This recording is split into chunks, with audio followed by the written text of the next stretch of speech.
dedicated on the way of trying to stop phenomenal fascism. And I spent some of my investigation report by now by working on various topics.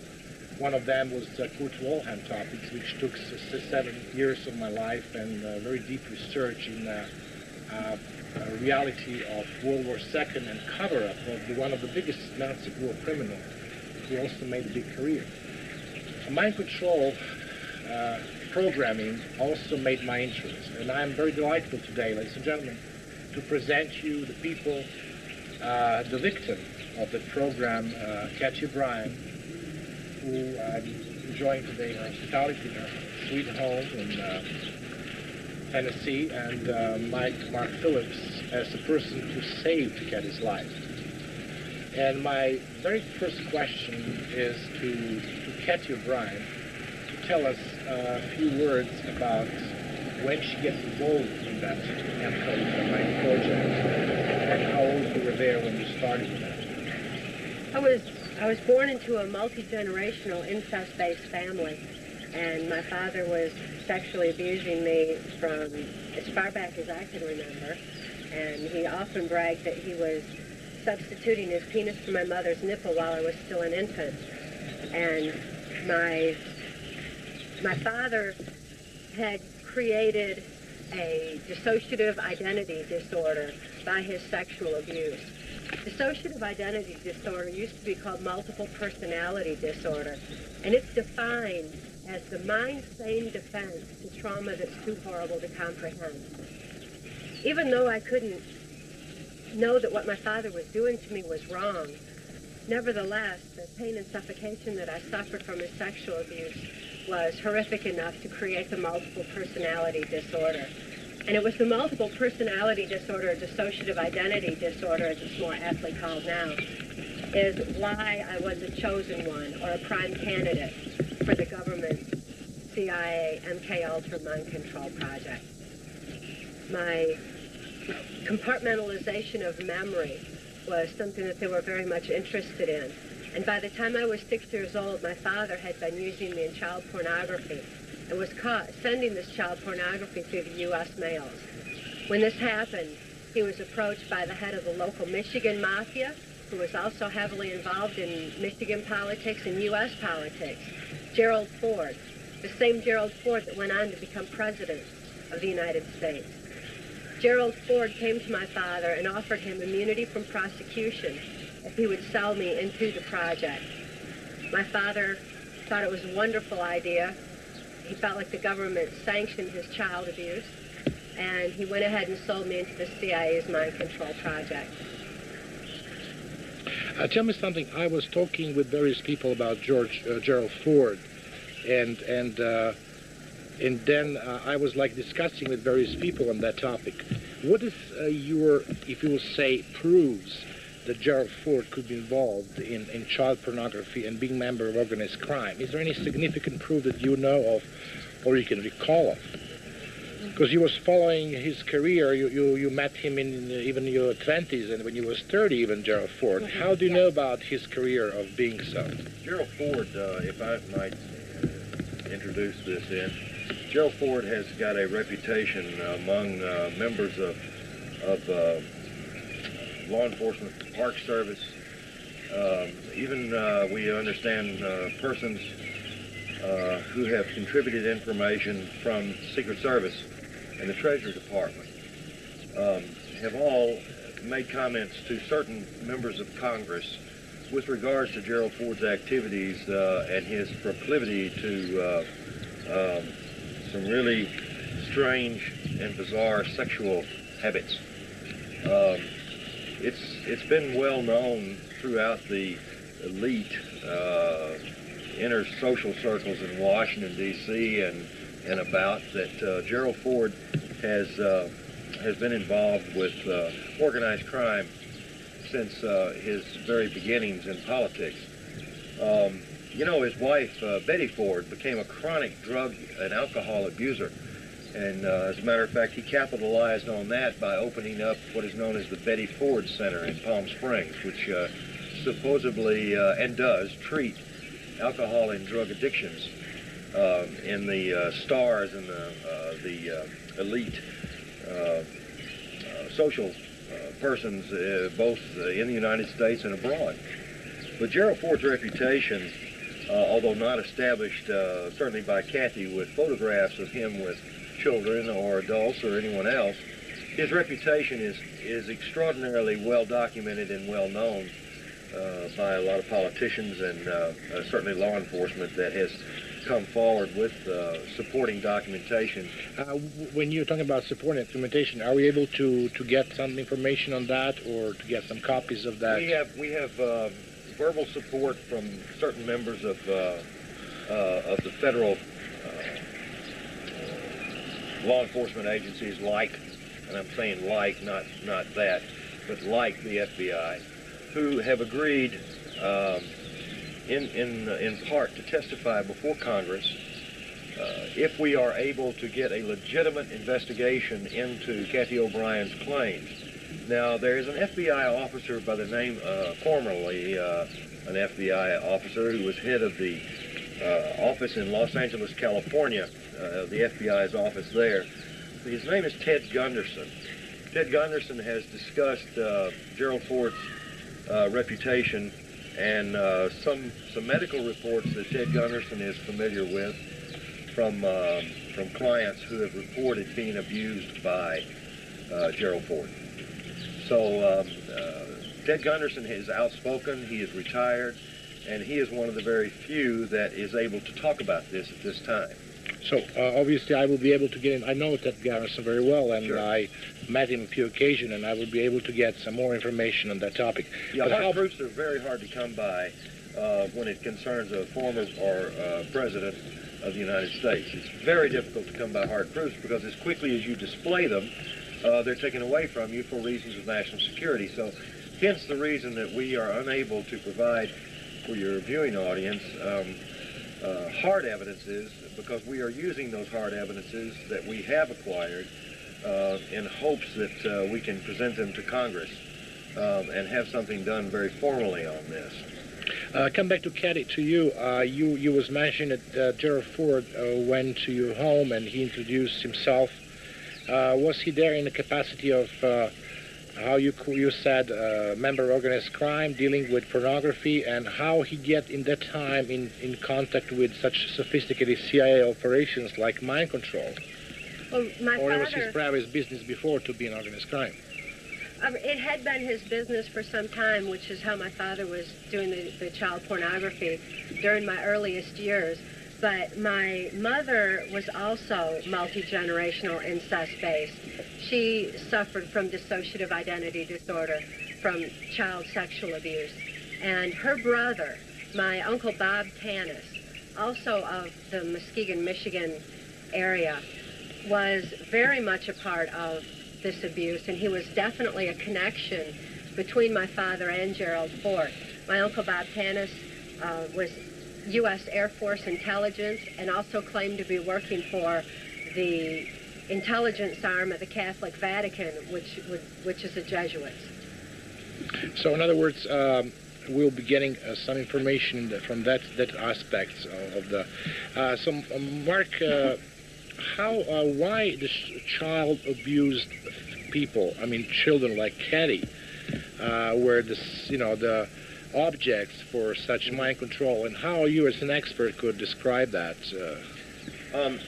Vuk, we need to go back in history just a little bit.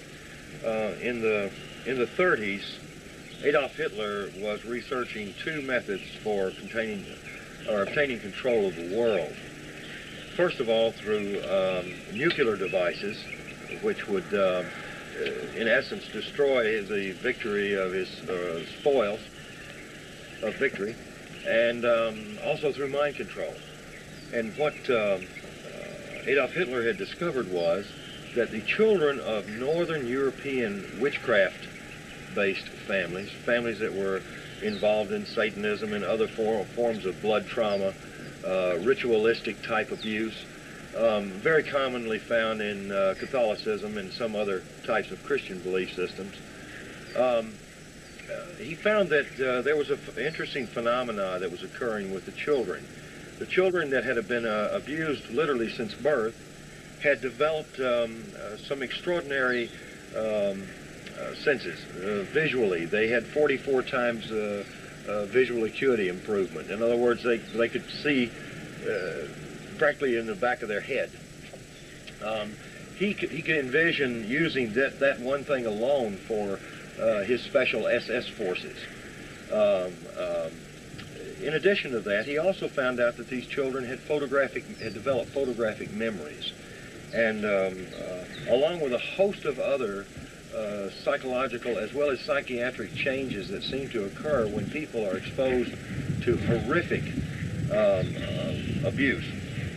He took those studies, or actually had a fellow by the name of Heinrich Himmler, began to delve deeper and deeper into the research until he formulated a plan to literally genetically encode these children through interbreeding among these incest-based families. I guess plainly spoken, Vuk, these people were abused, therefore they abused their own children, and their children abused their children, and you develop generation after generation of these abused children, which of course grow into adults. What we have found is that our government, the United States, became interested in it about the same period of time. Our intelligence officers that were serving in Germany at that time began feeding us information back that Hitler was going to breed a super race. And inside this super race was going to be a nucleus of individuals that Hitler or somebody else could have absolute control over. Now, these people would have high IQs, much higher than the average person, and it was not so much that they were smarter, it's the fact that they had been abused since birth. Cathy O'Brien's IQ is above average. Most of the people that we're dealing with here, their IQs are much higher than average. And this is as a result of not the interbreeding or the multi-generational effect. It has something to do with the abuse that she incurred. Her brain literally was forced to use more and more of itself until she has developed some incredible, but not so incredible characteristics, such as photographic memory. This, from my perspective, it was like a compartmentalization of memory where the abuse was compartmentalized in a certain part of my brain so that the rest of my mind could function normally as though nothing had happened. And I believe that's why it's termed the mind-sane defense to trauma too horrible to comprehend. But this compartmentalization has amnesic barriers around this photographic memory. And it was this compartmentalization of memory that the government was very much interested in and utilized throughout the Reagan-Bush administration in particular for me to be programmed to carry out specific criminal covert operations, which they wanted kept secret, as well as to deliver messages verbatim to different government leaders that were involved in implementing the New World Order through mind control of the masses. I have a question. I present your case to the various editors of big magazine in Europe and also editors of the various publishing houses. They found a big interest, but at the same time I've faced quite a skepticism because of the fact that something what is very well known to you, and you're talking very spontaneously, was a very difficult topic for them to comprehend, and that's why I'm here today to give them more details and more accurate information and details regarding those topics. When you're mentioning that it was used first for sexual purposes, can you tell us the beginning of your sexual abuse and what is your recollection on that? Who was the first abusers that you faced in your childhood, and gradually how it's turned on to your other kind of utility they found for you, which is also sending messages and dealing with drugs? Well, my primitive behavior had been confused when my father was substituting his penis for my mother's nipple, because my sexual experience went into a realm of innate survival instincts such as eating food would do. And my father was my first sexual abuser. And from there, he prostituted me to various local policemen, local Masons, local politicians, such as U.S. Congressman Guy Vanderjagt, who later went on to head the Republican National Committee that put George Bush into the office of president. But my Uncle Bob Tanis was also one of my primary abusers from a very early age. My next question is the involvement of implementation and how the Nazi came to this country. You was lecturing over 30 times in various communities, including police, right? Yes. We've spent the last 5 years, Cathy and I have been lecturing with primarily psychiatrists, psychologists, mental health caregivers, and of course state, federal, and as well as local police groups all over the country. We're entitled to teach in 11 states for continuing education credits for these particular persons. And to answer your question about where all these scientists came from, the United States government had in 1947 started a Project Paperclip. Project Paperclip was the importation of Nazi and fascist scientists that had scattered after World War II out of Germany and Italy all over the world. And we were bringing them together and bringing them over here. We had propulsion scientists and we had mind scientists or psychiatrists. You have in your library, I saw the other day, the book written down about that, right? Yeah, a lady in Washington, D.C., who's a very prominently well-known reporter for the Washington Post, I believe. Her name is Linda Hunt. She's been a Washington correspondent for many years. She did the actual research into the Freedom of Information archives and actually came up with the information on Project Paperclip. And people like Werner von Braun, the more notable ones that most people know about, propulsion scientists that helped actually build NASA, the National Aeronautics and Space Administration, from the ground up. He, along with a lot of other scientists, were brought to this country over a 43-year period of time. And they were secretly placed in our learning institutions, our colleges, universities, excuse me, and into major corporations, research labs, as well as NASA and the Defense Department. If you mentioned over 43 years, means far behind the World War II. Yes, yes. Does it explain some kind of putting these two nations together in a way, Germany and the United States? I don't think they ever separated. As a matter of fact, I'm not saying this flippantly, but I don't believe that Nazi Germany lost the war. I believe they just had to move their operations from their country to this country. You mentioned the other day, and it was about to go to this place in the state of Alabama, place where the NASA center is, and the place where you mentioned is a home for a lot of Nazi scientists. What's the name of the place? And Huntsville, Alabama is the home of the NASA rocket propulsion group of scientists. And NASA is about 100 miles from Nashville, Tennessee, where we are now. And NASA has become the home of an enormous number of German scientists, many of whom have had new identities supplied to them.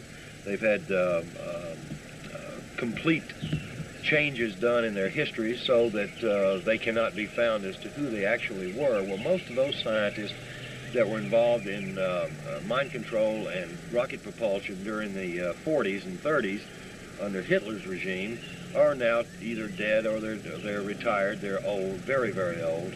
But their children who took their places are, in fact, working at the facility in Huntsville, Alabama, known as NASA. But also a lot of war criminals from Germany that didn't have any involved in any research got their home here. Yes, the ones that are still living are still, many of them are residing in the Huntsville area. Oh, it's a very interesting phenomenon. I was involved myself in a long process of getting Kurt Waldheim file to trial, and I met people even in Justice Department, one very, I call them Don Quixote's organization among Justice Department, Yes. who was tracing this war criminal with a lot of problems. And one book just came out recently, 2 years ago, called Betrayal, by Al Rosenbaum, who was head at the time of the Justice Department Criminal Division's Special Investigation on War Criminals, and he was describing what kind of trouble this organization had by tracing these criminals even in the United States, which looks very, very unusual, but not unusual after I hear your story. Well, that's true. Of course, when Linda Hunt did her book, she too ran into a number of obstacles with the Justice Department. She ran into, like you have, cooperative members, as well as people who tried to deter her from her research. Now, most of this research has, of course, been declassified, or most of the information that the research was based upon has been declassified and is available if someone is willing to dig it out. Well, she did. Well, that's a very interesting phenomenon. Now I'm living in the States. For me, living in for some period of time in communist pressure, I was very happy to come to the country which I thought is epitome of democracy and freedom and everything that we're hearing on a daily basis by most American politicians. Now we are facing one phenomena of having people who call themselves patriots, who call themselves people very scared for the future of something that they call World World Order, which was just as verbatim said by George Bush, which reminds a lot of people in Europe of the New World Order, which was done by Adolf Hitler. How you put these two things together? Well, what we're concerned about is that mind control is being used today, as it was in Nazi Germany, as a tool of New World Order.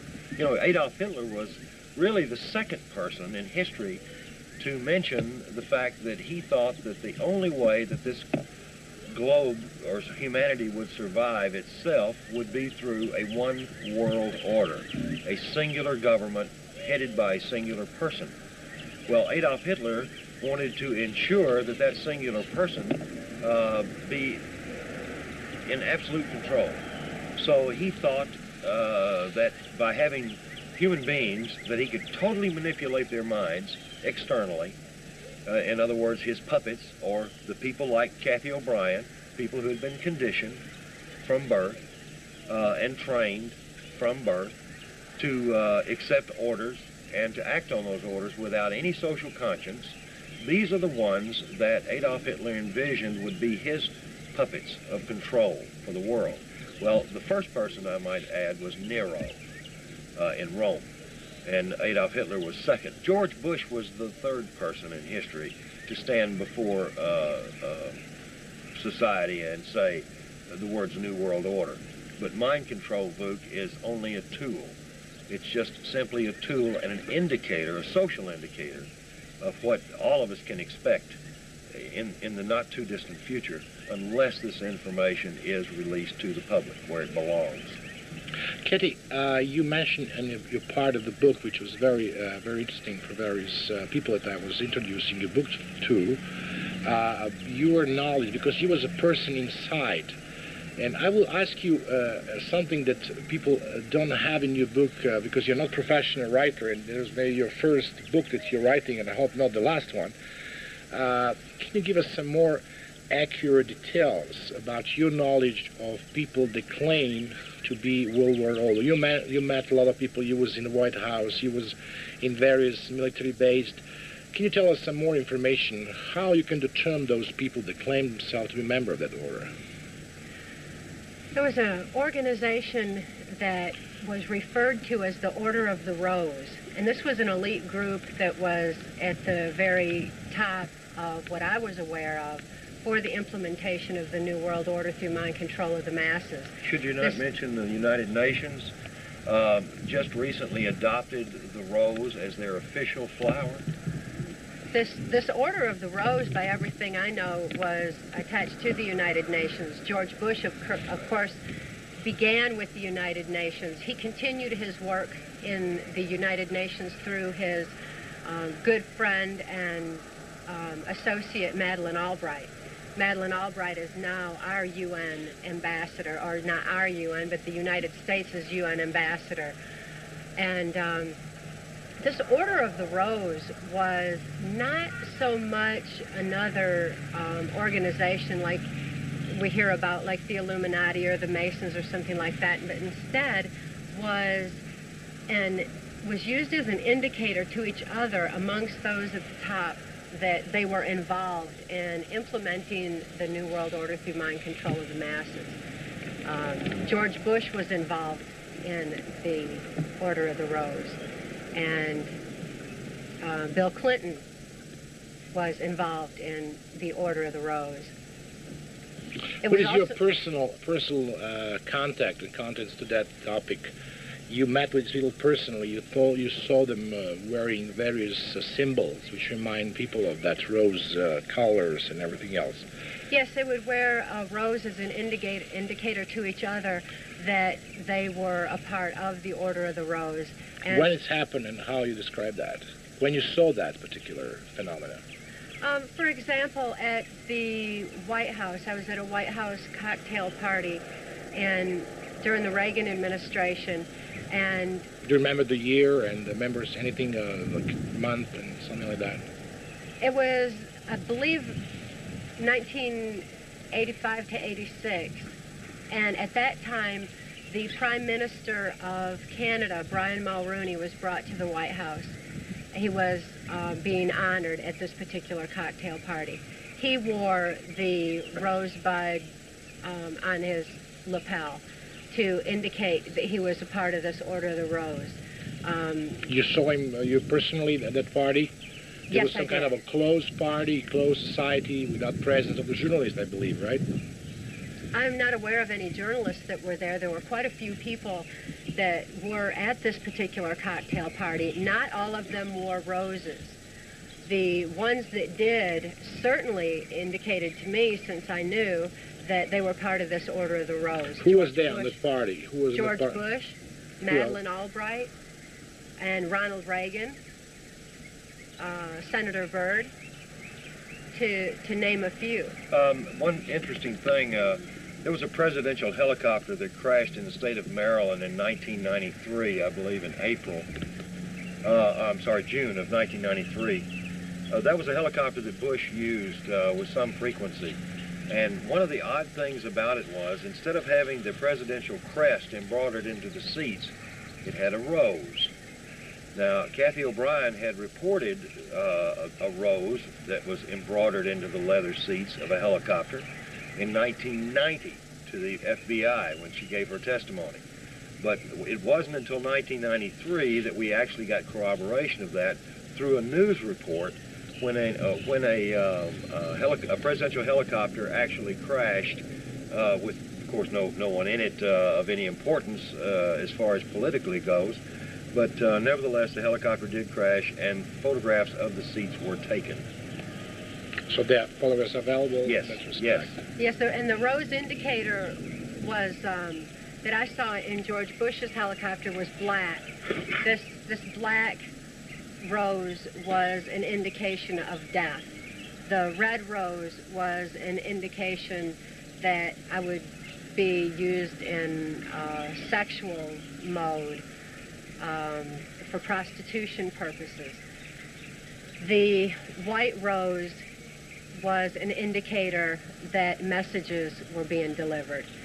When baby's breath was surrounding the rose or the rosebud, it was an indicator that my daughter Kelly was usually involved in that particular operation, which meant that she was going to be sexually abused as well. These were her cues.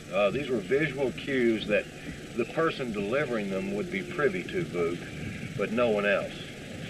And these, in the course of using these particular cues, they would simply touch the rose to access a particular program message or to program one in. That wasn't all that it took to set the program. There was so much that was done at the onset, so much trauma that I witnessed that had caused my mind to be primed for accepting program, and this base program was already laid. From the base program, other programming, specific programming, the delivering of messages was then added, or the particular sexual perversion that had to be fulfilled was added. And then they were ready to be accessed, and when it was time to be accessed, they would simply touch the You just rope. mentioned that you was testifying in front of FBI. Yes. What kind of testifying was that we're talking about? In 1989, I brought forward the diaries of her controller or handler, Alex Houston, because these diaries contained a number of large cash transactions among high-ranking officials, both within the Justice Department, in the entertainment business, as well as some politicians, including... Cathy, you have in front of you a list of the people that you collected after your recollection of everything that happened after you was rescued by Mark Phillips. People that you can say and swear the member of the Rose. Can you give me this list and tell me what people are on that list? And you also having a list of all drug traffickers that you was acquainted with. You met them and you work with them. Yes, this is a partial list that I've compiled. It was just a matter of listing some names for convenience purposes for people investigating. And I refer to it as a perfect traitors list because these are certainly traitors of our country that are involved in implementing the New World Order under this group that they refer to as the Order of the Rose. And the orders from the Rose were orders from George Bush. That's not to say he was the very top person in this effort, but he certainly was in this, the aspect of it that was going on in our country, Canada, Mexico, and throughout the Caribbean. One of his primary people that was working under him in the UN capacity was Madeleine Albright, and Madeleine Albright was part of the Order of the Rose that was involved in the Caribbean operations, and even had an office in the Organization of American States office in Washington, D.C. You visited her. Can you tell me more details how you came in touch with her? And you told me that she also sexually harassed you in that office at the time. Can you tell me approximately time frame and when it happened and when you visited, and who brought you to this meeting with her, and what was the purpose of the meeting? This was in, I believe it was 1985. I have a little more difficulty with exact dates and times because as a programmed multiple, in essence, it was as though it were one long day to me. I was not aware of time, my age, or anything else, but Madeleine Albright was at the White House cocktail party that was being thrown for Brian Mulroney, Prime Minister of Canada, who is also Order of the Rose. And main purpose for you being there was what? Was for prostitution to Brian Mulroney at that time. But anytime I was in Washington, D.C., it was usually multi-purposed, as was this particular trip. And after having been prostituted to Brian Mulroney that Can you explain me the situation in more details? Who brought you there, and what was the room that was used for that reason? Also in White House, or he was guest in White House? He slept in White House? Yes, he had a room in the White House at that time, and I was brought into a White House cocktail party for the purposes of making contact with Brian Mulroney for prostitution later that evening in his room in the White House. How his room? Can you describe this room? It was one of the nicer guest quarters that they have in the White House, and it was actually a suite. It wasn't just a bedroom. There was an outside room to it that had a sofa in it and some comfortable furniture. But also in that room, by the time I entered, were 3 other girls, one of which was a very dear friend of mine who remains a dear friend of mine to date. She is a mind-controlled slave of U.S. Senator Arlen Specter. She's not free at this time. She is amnesic of most of the events, and she's anxiously awaiting the day that someone will be able to rescue her from her ongoing mind control existence. What is her name and where is she located now? For her safety, I will not say her name or her location, but I will say that she has flashes of memory at times. And when I was talking with her recently, she said that... You met with her in person? Yes, I've seen her since. She knows that the book Transformation of America has been written, and she finds tremendous hope for her and her children and for other mind control victims, that someone is actually vocalizing the atrocities that are going on in this country. To come back to the topic of Mulrooney, so Yes. you was brought to the entrance of the White House, especially Yes. which entrance you was using for? Service entrance.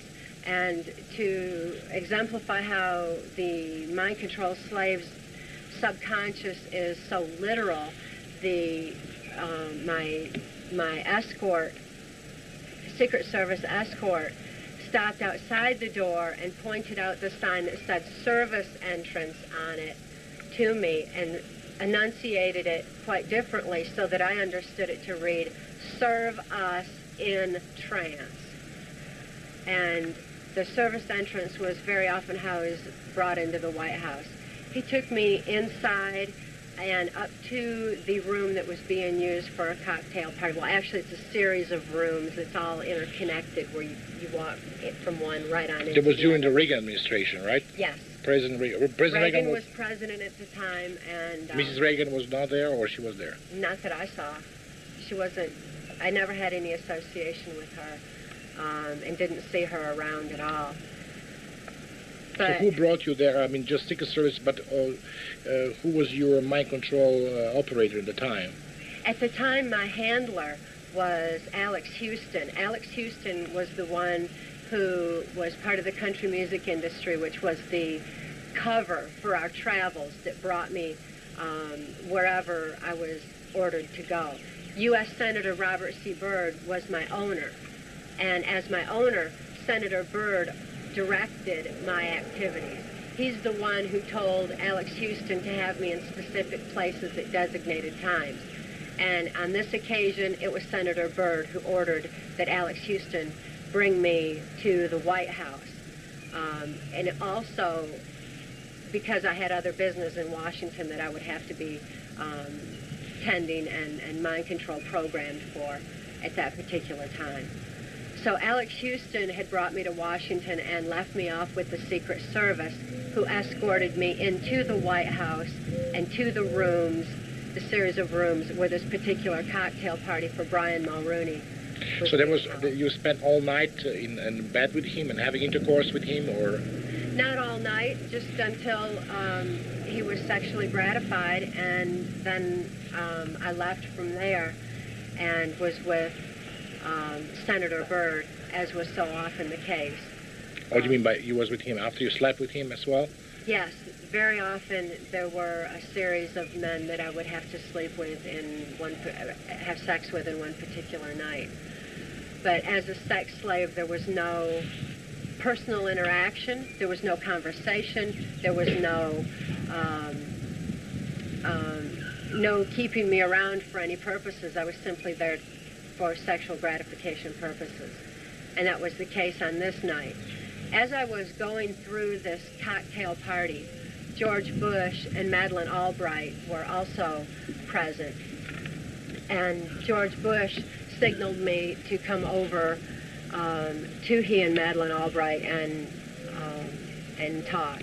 And it was there that Madeleine Albright ordered that I would be brought to her OAS office the next day. So she said that you mentioned in your book, I remember the page 167 even by heart, that George Bush told you about Margaret Albright. Who is she and something like that. Well, yes, he made some jokes to the effect that she was the, quote, Reverend Mother of all sisters, which cryptically meant that she ordered mind control slaves such as myself around. And that particular cryptic language was indigenous to the Catholic Vatican, the Jesuit mind control aspect of my victimization. So the Order of the Rose and the Catholic influence that I was experiencing at that particular time put me into the Catholic Jesuit mode of operation that I had been previously programmed for and conditioned for, and was often used for carrying out particular Caribbean operations. And now your second meeting with her was in that building that you was mentioning before. Can you Yes, describe that building and her office and how it looks like and how this event had happened? Well, the OAS building is located in Washington, D.C., and Alex Houston dropped me off out front. I went through the front door, and there's like a hallway that goes all the way through the OAS building and right out to the back where there's a rock garden. Her office... How the garden looked like? There's some elements that you can describe? The rock garden had a little walkway, like a sidewalk, where people who worked there, people who were brought in, could go outside. There were different rocks, some trees and shrubs there, and a lot of Caribbean art was around the woodwork. I noticed that there was some Haitian artwork in particular that I recognized from having been in Haiti on operations so many times. So you was first probably, you went through the guard there and who told you where you're going, right? And first somebody asked you where you're going, or... No, I just went straight in. I already knew where I was supposed to go, and I'm sure that the different indicators that I was wearing was a tip to many that I was part of the CIA operations anyway. I, too, had to wear the different roses, and particularly in my hair. But I had been given a little red rosy cross when I was first brought into the Order of the Rose. Could you just keep this, what you was talking yesterday, and I just want to be curious if you can tell us on the camera that. You went to her room and she was sitting there, right? And she was... yes, after what's we happened talked outside and I had received my orders, she brought me back into her office, which is located near the rock garden, and it's on the left as you go in. The office was really quite small, but it too had some of the Caribbean art on the walls. Some Haitian carvings were around the room. There was a file cabinet. Overall, it was a relatively small office because it was not her main office. But this OAS office was directly connected to the United Nations, and anytime I was around Madeleine Albright, the Catholic Jesuit aspect was accessed and used, and she accessed my sex programming at that time and made me perform oral sex on her before leaving. So how long was this action? So what she did was she just take her clothes off and order you to order oral sex on her? Well, actually, she just removed her panties. She was wearing a dress at the time, a longer skirt, which was more suitable for summer. It was a summer type weather anyway, and she just removed her nylon panties and had me perform oral sex on her while she sat in her office chair. And was she excited with that? Did she have an orgasm? Yeah. You can think of. How long you stayed there in her office? As long as it took. I really don't know how long it was. Any time for something so disgusting is too long. But it was just until she was sexually gratified, and then I was just ordered to leave. So what kind of order did she give you in that particular moment when she met with you?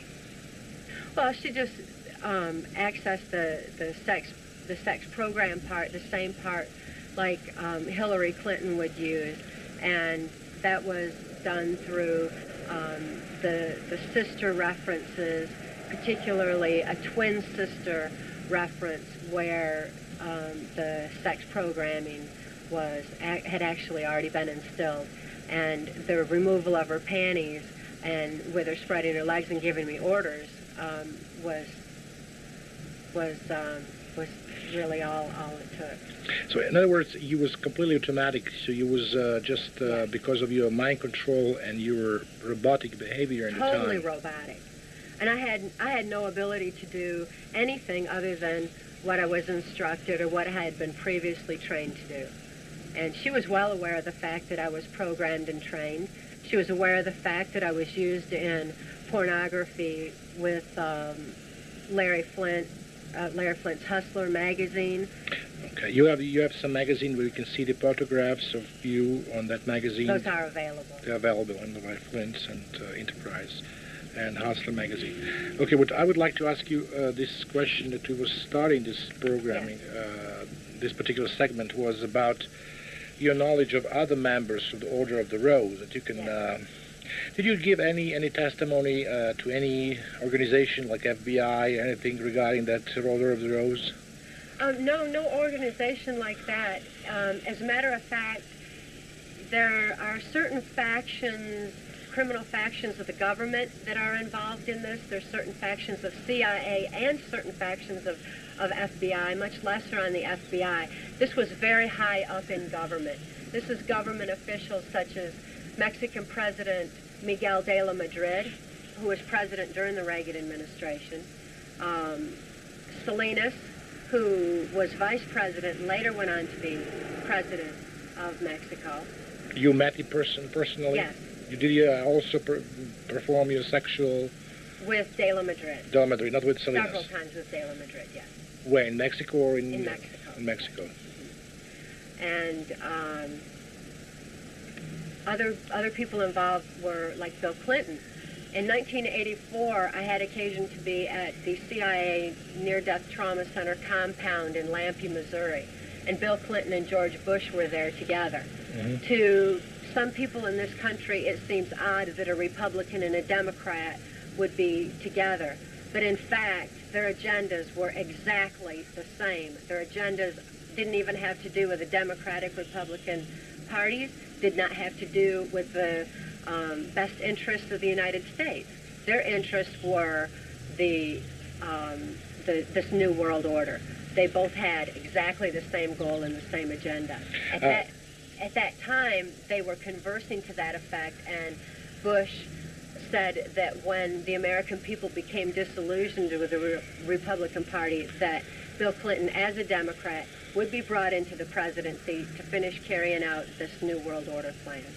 Other subject is when you was discussing, I'm recalling now the tape that you sent me to Europe, what I was showing to people that editors and some people from the various magazines that find big interest, but at the same time very big skepticism because they don't have particular details in their topics. You was talking about this hunting field when Bush and Clinton were present. Can you tell me more particular where was happened, which plant you're talking about, and what you detailed, how you can detail that? Well, this was this most dangerous game, as they referred to it, was a matter of human hunting. And when a mind-controlled slave such as myself was stripped of clothes and turned loose in the woods, I was then hunted by George Bush, Dick Cheney, and Bill Clinton, among others. But they were the main ones. I do not believe that it was necessary for them to have subjected me to this form of trauma. There were so many other traumas going on at the time. My mind was already prime conditioned for mind control program. So I really don't understand it, except for the fact that they found great pleasure in this form of human hunting. And they took it from particular military maneuvers. And which base we're talking about when you was recalling the situation when Clinton was present and Mr. Bush? Which airspace? There's a little place called Lampe, Missouri, that's just across the Arkansas line. Bill Clinton was governor of Arkansas at that time, and his whole cocaine operation that was Mena, Arkansas was the main hub for, was bringing cocaine into this CIA compound. And this particular Swiss villa, as they called it, amphitheater, in Lampe, Missouri, was actually a CIA compound out in the woods, military fencing all around it, and mind control training center where there was high-tech equipment was in one building. There were offices in another. There were little Swiss-style villas or cabins where different officials in either the military, CIA, or politics would stay, and it would house them while they were there for either the cocaine activities, for the paramilitary operations that were going on. You know, there were black helicopters everywhere, total robotic guys that were being used in special forces. Which special force you're referring to? There was also another program on my control by Delta Force, yes. right? Can you describe what is your knowledge? Do you have any knowledge of that, or you met these people, and can you describe me some more of this? The Delta Force and the Navy SEALs are an elite part of the military that is mind controlled, like the mercenaries. I'm more familiar with the mercenaries that were being trained to carry out international operations that weren't necessarily sanctioned by Congress, and they were brought into other countries, such as South America, and to carry out their orders. When in a country like that, the airplanes would then come back with the drugs in them, and the drugs were then sold on the streets here in America and really worldwide. The CIA's so-called war on drugs was nothing more than the CIA eliminating their competition and taking over the drug industry. So it was all inter-attached. It all interworked. At this particular compound in Lampe, Missouri, the paramilitary operations there were for more of the UN aspect. They didn't wear UN uniforms. They wore black uniforms, had black helicopters, and this was for implementing the New World Order and didn't really have anything to do with our actual military defense. So there were some specific units which was probably out of control, maybe, but they was very well known to the President of the United States because he was taking part of that. Oh, very well known, yes, and maybe not so well known even to some higher officials in the military, because this was not a routine military. It was a routine military base. It was not routine military maneuvers. It was not known to the American public. Instead, this was secret operations, and like I said, for the purposes of bringing in the New World Order. And also, I believe, acquiring a lot of money that was paid on the street of various cities, yeah, which was used for various operations. Yes, it's enormous amounts of money that were brought in through the drug industry. If we had this illegally gained money actually being used for our country, we wouldn't have a national debt here. There wouldn't be any problem at all. But instead, all this money was being used for the global effort. So the money was being funneled into that. Much of it, I'm aware, was being funneled through the Catholic, like the Catholic convents, Jesuit schools, and all. The money a lot of times was being funneled right through there, through the Catholic Church for laundering purposes, and then actually put into the New World Order effort. Another one of these compounds was on Mount Shasta in California. You were there too? Yes, I was. How many times you were there? One time I was taken there. Which year we're talking about? Which year? Can you recall the year? December 1986. And that was when George Bush and Dick Cheney were at that particular compound and indulged in their perverse pleasure of most dangerous games. Did you sleep with George Bush yourself? No, never. Even though he was present when he had turned me loose in the woods, he also had turned my daughter, Kelly, loose. She was only 6 years old at the time. And later on that evening, when Kelly was brought in... In California? You're talking about California? When Kelly was brought in, she said that she had been caught, same as me, to quote her, in that so-called most dangerous game.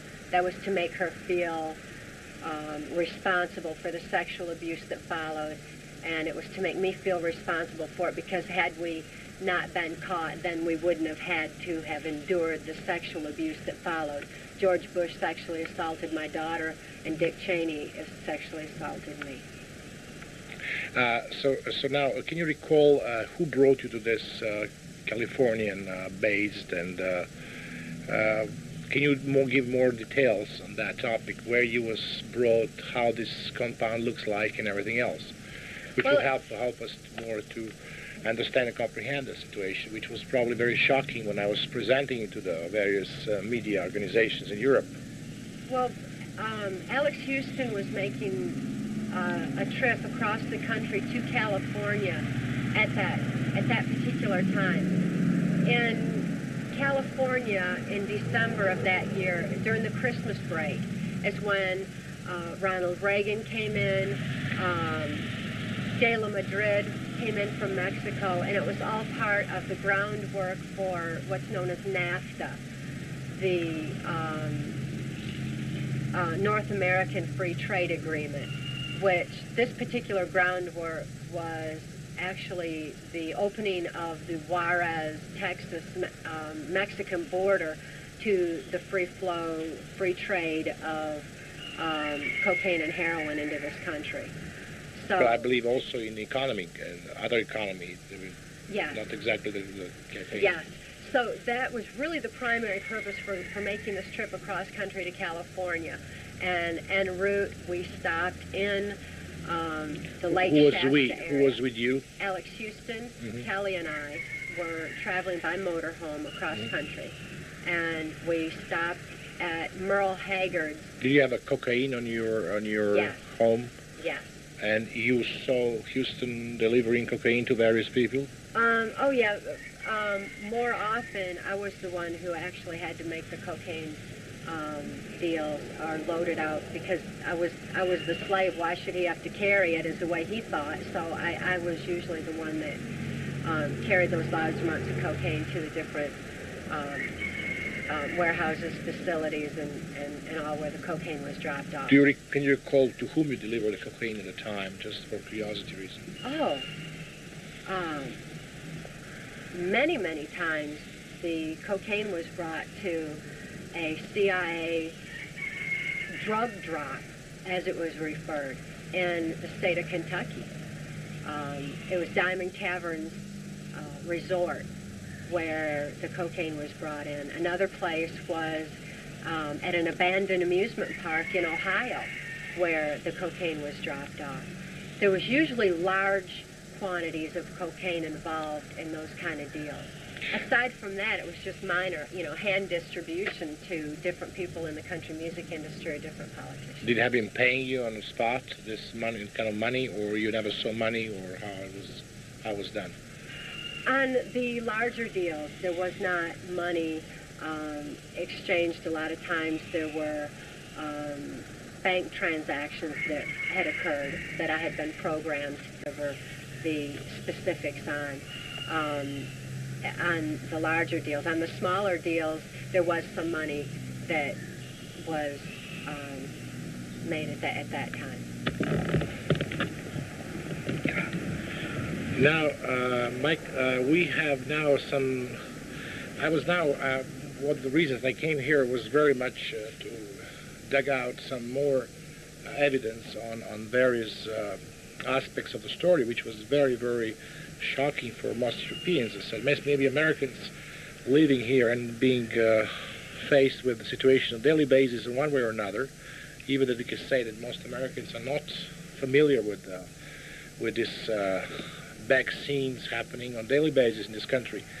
You'll be showing me the book. Can you tell me the contents of the book, Mark, and what is the book all about?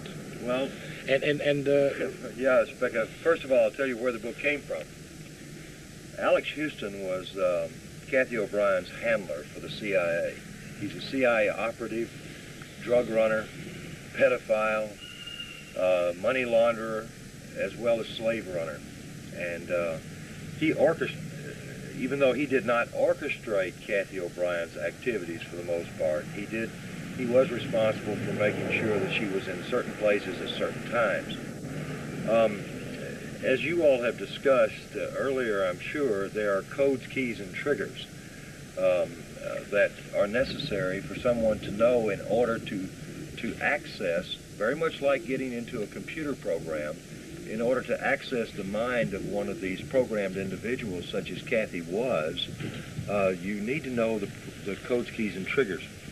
I was aware of this because of a general in the military that had informed me that somewhere Alex Houston must have a record book where it'll say record book on it, and it would indeed contain some of her codes, keys, and triggers. Well, I knew that Alex had a large safe in his home.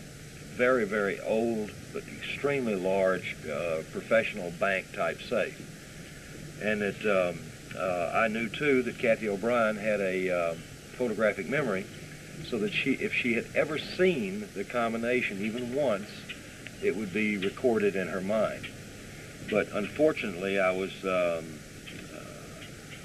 rather disturbed that she could not tell left from right, and usually, you know, so many turns left and so many turns right. Well, that did pose to be a little bit of a problem, so I just simply reversed the process. But I was able to access in Cathy's memory the actual combination to the safe. And when we opened up the safe, this book, a central record book, did indeed come out of that safe. What means central? Is it book by some central? Oh, I think you can buy these books. They're record books. I think you can buy them most anywhere. But like many CIA operatives, they normally stay with the same theme, and so everything on it will either say Central or CIA or CCA or something of that nature. But contained within the pages of this book was much more than codes, keys, and triggers. As a matter of fact, there were very few codes, keys, and triggers in here. What was important, though, were offshore bank account numbers, numbers of persons high up in politics, like Bill Clinton. And at the time that I got this book, Bill Clinton was only running for the office of president. I didn't realize that he had been destined to be placed in that office. But there are a lot of drug dealing, a lot of South African telephone numbers and bank drops. Ways to launder money, primarily, are in this book. But, you just mentioned Bill Clinton. Can you please show me the page where... Cathy, where is the page? She can find it very quickly. Where Bill Clinton's name is there and his telephone number was there, which I believe some people they've been using, they could be... Yes, this one. Let me face this with the camera.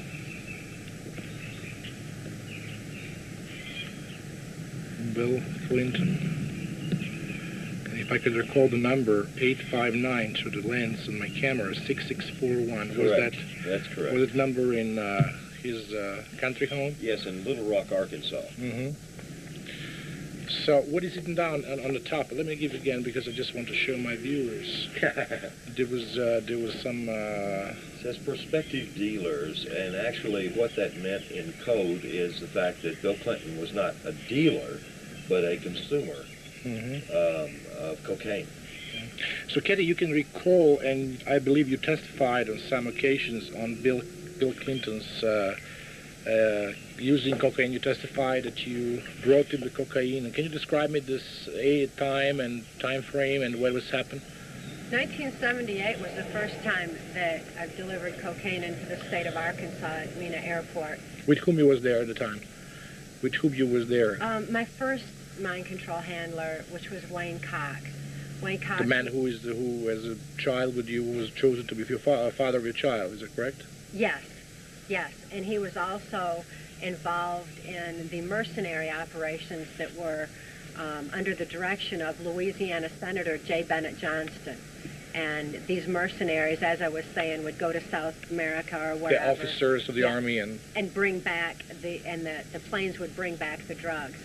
This one particular airplane load of drugs was transferred into a van, driven into the state of Arkansas, and delivered to the Mena Airport area. I only knew it as a remote airport in Ouachita Forest in the state of Arkansas, and it's since been identified exactly as Mena Airport. But I delivered some cocaine directly to Bill Clinton. What quantity you were talking about? What quantity of cocaine you were talking about? Just a small personal amount at that time. Like 1 kilo or something? Wasn't that much. I don't believe it was that much. So where was the place of delivery? It was at a hotel that was right nearby there, where Bill Clinton was staying at that time. Do you remember the name of the hotel by any chance? No, I don't. So it was a small hotel? It wasn't like a conventional motel with like a Holiday Inn kind of something. It wasn't like that. It was an older stone motel. It's actually the place that she's identified. She did so for some investigators with the Kenneth Starr Investigative Committee for Congress. And although I apologize, I don't have photographic memory recall, they did tell me what the name of the place was. It is it was at one time it was built during the 20s, and it was used for hunting, as a hunting fishing lodge, motel type of thing, but has long since been used as a retreat for various Christian groups and this sort of thing.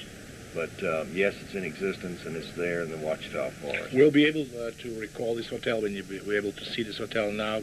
Right, I can get photographs of it.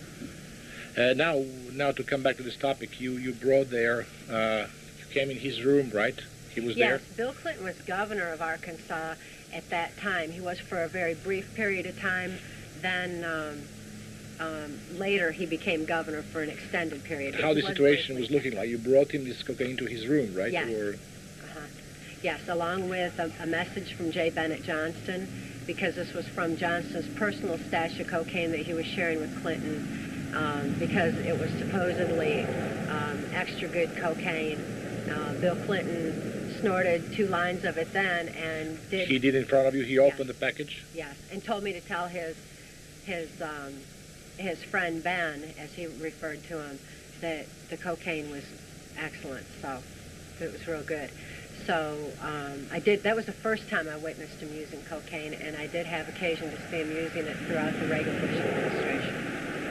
So that was your first occasion that you met in person with Bill Clinton, is that correct? Yes. Did you testify on that to some committee or any organization like FBI or whatever? The information was turned over to the ones that Mark just mentioned. To the what was the organization? I'm sorry. The Starr Committee. It's Kenneth Starr. He's been appointed by Congress to investigate the Whitewater, and as well as Mena, Arkansas affair. His group is rather large. They've come down with several indictments. They've already forced Hillary Clinton to have to testify. It's an official group at the Congress. It's an official organization. Yes. And you testify together, or Cathy? No, our testimony thus far has not been made public. This is the first even mention of it publicly. The other reports that we did, we've turned this information over to all aspects of law enforcement. When this testimony was taking place, exactly what time, and you have a frame time, and when was happened, which year? The first testimony was this, along with some other physical evidence, is that Alex Houston was in the cocaine business, and that was given by myself to the FBI in Anchorage, Alaska in 1989. 1989. Who was the person in charge that took this evidence from you? Ken Marishall. Ken Marishall was FBI special agent? Yes, he was in charge at that time of that particular office. I also reported this information to United States Customs Enforcement in Anchorage, Alaska. But since no crimes had been committed in the Alaskan jurisdiction, they were not permitted to investigate it, only to forward the information on to Washington. and to the respective areas that I was reporting where crimes had been committed. Kathy then gave testimony to the local Anchorage Police Department for the FBI on camera in 1989 with regards to Alex Houston's abuse of her daughter, herself, and in addition to that, some information regarding the drug dealing. But at that time, Kathy had not recovered her memories yet, beyond a certain point. In 1990, we also gave testimony to the United States Department of Defense Special Investigations, known as the Defense Intelligence Agency. A representative from the Huntsville, Alabama regional office came to my mother's home just outside of Nashville, Tennessee. And there Kathy gave more recorded testimony. What is his name? Do you remember? You know, it's in the book. Oh, I see. But I don't recall it offhand. We reported all these crimes to so many people, and on every turn we were stopped for reasons of national security. It's also interesting to note at that time when we were reporting these crimes that the U.S. Attorney General of the Justice Department here was Dick Thornburg. Dick Thornburg was a primary victimizer of mine. He's heavily involved in the white slavery cocaine operations. He was, at that time, governor of the state of Pennsylvania, and during the bulk of my victimization. But by the time that I was reporting the crimes of my victimization, he was the U.S. Attorney General, wow, which meant that he shut down the any investigations for reasons of national security from all aspects of the, especially on the federal end, from Customs, FBI, the Defense Intelligence Agency, the U.S. Army's CID investigations, really just all aspects of law enforcement that we reported to, and we went to everybody. Dick Thornburg was right in a position there. Dick Thornburg's name is also in this diary. Yes, Can I just right have here. it for my audience? Is that Yes, this was for a kilo of cocaine that Alex collected off of him. He delivered the cocaine to him, or Kathy did, and Thornburg, $18,000. yes. So did you deliver this particular cocaine to him personally, or Oh yeah, there was Many you deliveries. remember seeing him, right, personally? Oh, many many times. times. She was used with him Many sexually. times. You also have a sexual relation. Yes. He was. So you was having with him. Another aspect. Oh, I'm sorry. That kid over there is agitating that dog. This list Kathy, of- you have a list of people that you. What is how you could call this list? You have a list of the New World Order and list of cocaine handler for CIA or drug dealers. Can you tell us the That's substance the of the list? perpetrators, I think, is what she refers Yeah, I to. refer to them as the perpetrators. Yes, it's an extensive list, but it's still only a partial list. And it has names like the former CIA director Bill Casey, He was also part of this cocaine operation. and the white slavery, and he was one of the most integral parts of the Order of the Rose merging of the CIA and the Catholic Vatican that I'm aware of. His ties into the Jesuit aspect of this were extensive. It's my understanding from childhood and right on up through Bill Casey that the Catholic Church wanted to be the one world church. That was their ultimate goal. And when Ronald Reagan To surpass other beliefs and just to make every church to be Catholic, in other words, Orthodox Church, or and what is your knowledge about that? In which respect you came to this conclusion? well, I came to the conclusion from childhood when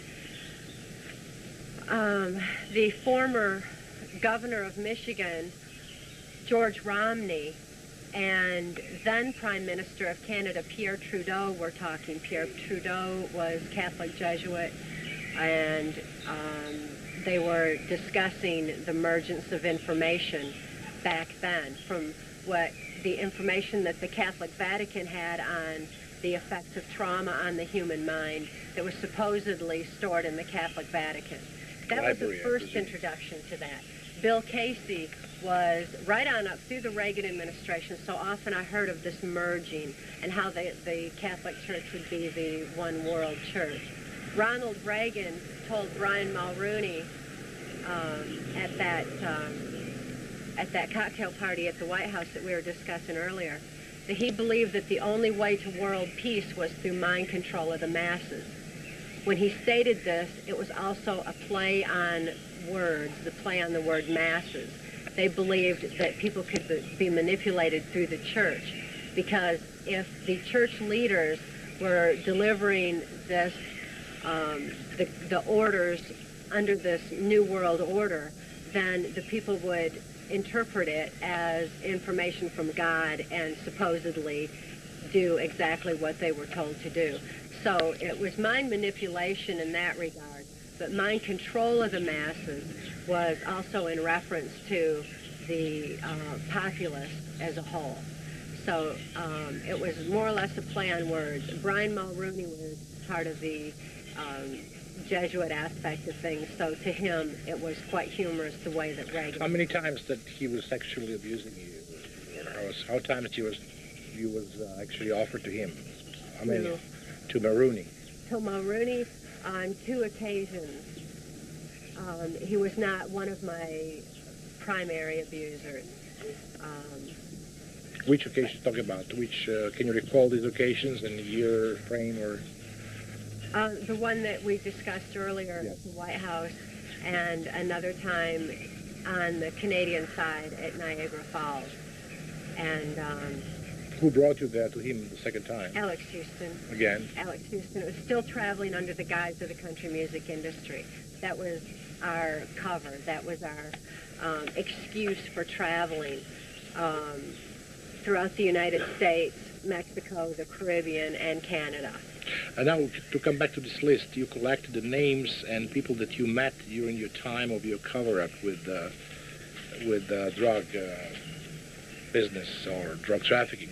Can you please tell us the rest of this name that you have on this list? Can you just read for me, please? Other names include Saudi Arabian King Fahd. This regarding to New World Order members, right? Yes. Yes, these are. I can give you the Order of the Rose New World Order names. I've highlighted them on this particular list, and it's also full of particular drug lords that are not Order of the Rose, but are aware of it, such as Jose Busto of San Juan, Puerto Rico. Start first with Order of the Rose and the people that was there, and your classification on that.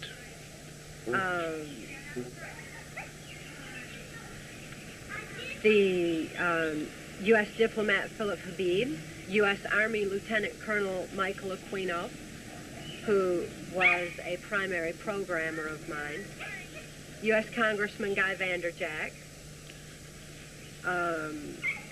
Tommy Lasorda of the L.A. Dodgers. He has the baseball team here that the Dodgers, they were using mind control in it. Plus, he was Catholic connected and was very much a part of the Order of the Rose.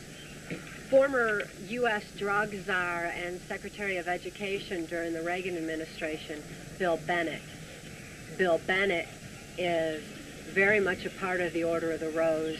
He's a mind control programmer, and his brother, Bob Bennett, is a so-called attorney who is also part of this global effort. Saudi Arabian Ambassador Prince Bandar bin Sultan, who I understand has since become King of Saudi Arabia.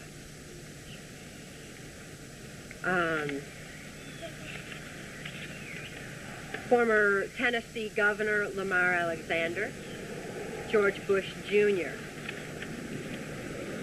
Michael Dante, who was the chief pornographer for Ronald Reagan. In essence, what that amounted to is he did a lot of covert filming to compromise politically affluent people by their perversions from having had the films on them.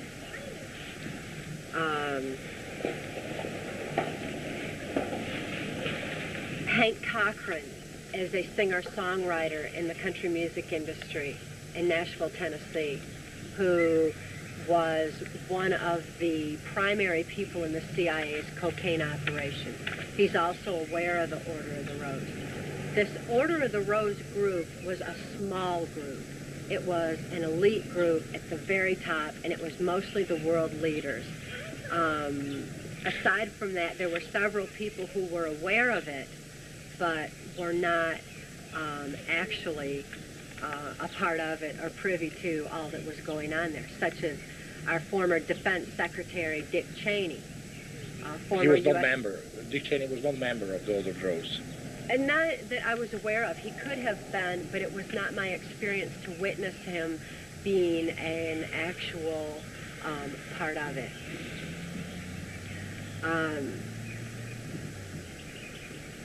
There's U.S. Congressman Gary Ackerman of New York, U.S. Congressman Jim Traficant of Ohio, General Manuel Noriega of Panama was well aware of the Order of the Rose. I'm not sure whether he was actually a part of it or not.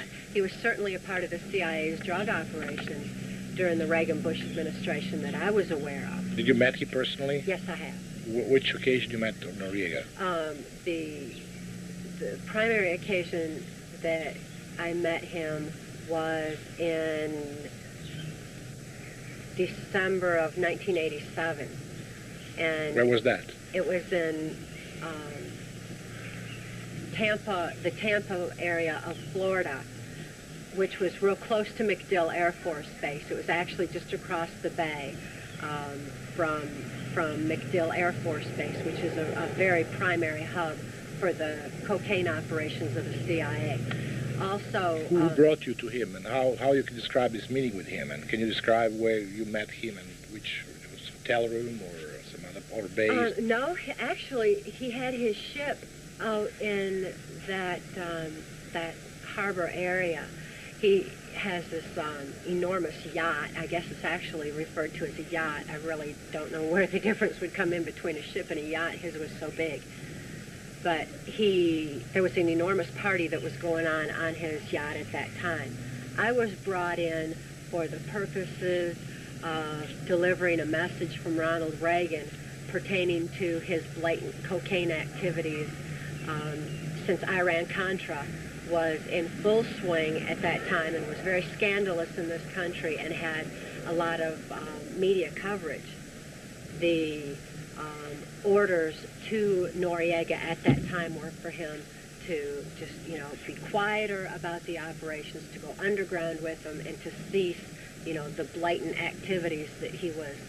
Can you recall exactly what order you gave him, what kind of symbol you used for that, or language? Primarily, what was done is there was U.S. Senator Alan Simpson of Wyoming was the director of the operation. It was called Operation Shell Game. And this was an effort to have Noriega cease his blatant activities. It was done through terror tactics, where Lieutenant Colonel Michael Aquino was brought onto the ship as well. I did see Oliver North downstairs while I was being taken upstairs to Noriega. There was, I was used in. Can you try to recall this picture how you was brought to his room inside, or how it looks like? Yes, I was given specific orders to be on a dock to be picked up by a little boat, which would take me to his yacht. This little. Who brought you there to this boat? I don't know. Somebody that had, it would look like a little speedboat type No, dinghy. who brought you there, and a person that brought you there to Florida? Alex Houston. Exactly. Mhm. Okay. And Alex Houston then flew off elsewhere to carry out his own business, while I was left there to carry out these particular orders. So you gave him a message from Reagan, in other words? Yes. What was the message? Do you remember the message? Yes. Not verbatim right at the moment. It is recorded in the book verbatim, though. Mhm. It is in Transformation of America verbatim. My memory now, I would have to go into like a self-meditative trance to recall verbatim, and I don't choose to do that at this particular time. But the message, in essence, was that the imminent lifting of the veil over all of them from Iran-Contra was going to expose the CIA's cocaine activities if Noriega didn't cease his blatant activities now.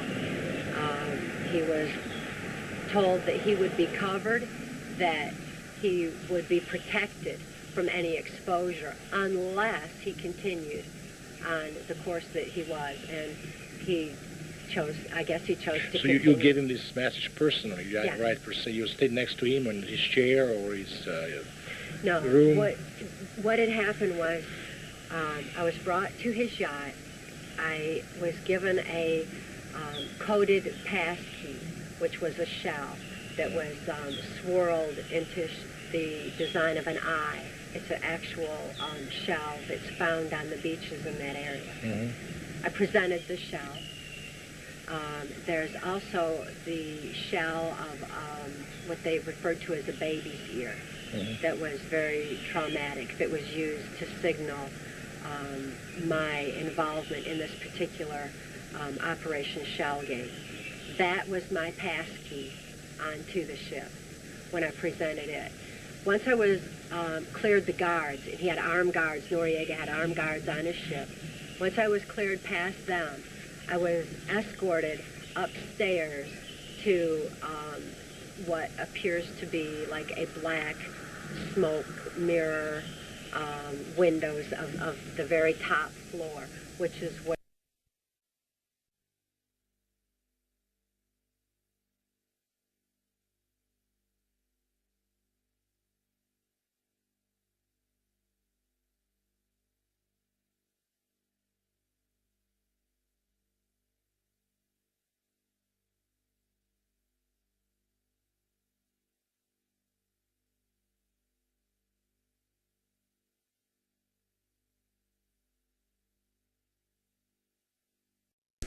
I was to meet with Noriega. Alan Simpson was already up there. So he was there present when you Yeah. was there? Lieutenant Colonel Michael Aquino was there. And in essence, they did a modified version of the hands-on mind control demonstrations that I was forced to participate in on the various military bases and NASA installations across this country. That was where the term presidential model came from. In essence, they were demonstrating the latest forms of mind control to people. And this was a modified version of that presentation. And this was done to Noriega to show him not only the latest technologies in mind control, but also to play on his occult superstitions. It was done to terrify him into believing that he would have the wrath of Satan himself on him if he didn't comply with Reagan's orders. He was very terrified by the whole presentation and had run hollering from the room. So the effect was definitely there. The trauma that he endured on his superstitious beliefs, coupled with the message that was delivered verbatim, including the exact voice inflections that have been programmed with, should have been sufficient to force him into containing his operations on a more subtle basis. Somehow, I don't know why or how or what happened, but apparently he didn't do it, and that was Bush's, when he went and raided Panama on the so-called Operation Just Cause, when they brought Noriega into this country. And I guess he remains a political prisoner here to date. But that was done because he was skimming profits off of CIA drug money that I'm aware of. And how was you aware of this scheme process? Because of the transactions that I was involved in on his aspect of this cocaine operation out of the Caribbean. I knew that the money would turn up short and that he had already been accused of skimming. Who was about to pick up the money from him? You was in charge of that, or? At times I was a part of that, that particular aspect. So that was how I was aware that he was already skimming. But I was also aware that more than anything, his activities were not being kept secret enough to suit the CIA at that time. They had been so blatant about their cocaine activities up to that point that they did have to quieten them down during the Iran-Contra investigation. I see. So in which respect you was collecting money? So they brought this money through the ships and delivered to you, and you was bringing this money where? Well, oftentimes it was part of the Caribbean operations. I would travel on the Norwegian Caribbean lines, NCL, out of Key Biscayne, Florida, that would go to various ports of call throughout the Caribbean and Mexico. And that was another means of travel for the country music industry. Alex Houston, as a so-called entertainer, ventriloquist, stage hypnotist in the country music industry, would be brought onto the ship to entertain. I was brought on with him as a handwriting analyst that gave lectures on the cruise ship. And then when we were in certain ports of call, then the CIA's drug operations were carried out at that time. Which means, can you explain it from a technical point of view? I would have a large suitcase full of money in the early 80s. As things progressed and on into the later 80s, most was delivered as bank transaction numbers and codes instead that I was programmed with, rather than the actual physical money transfer. But early on, the money was actually taken in a suitcase to key places, Key West, Florida, for example, where the operations were in full swing there. Some into Mexico. A lot of heroin was actually brought out of Mexico during that point in time through NCL. The NCL is what? Norwegian Caribbean line. Oh, okay. It's a luxury cruise ship.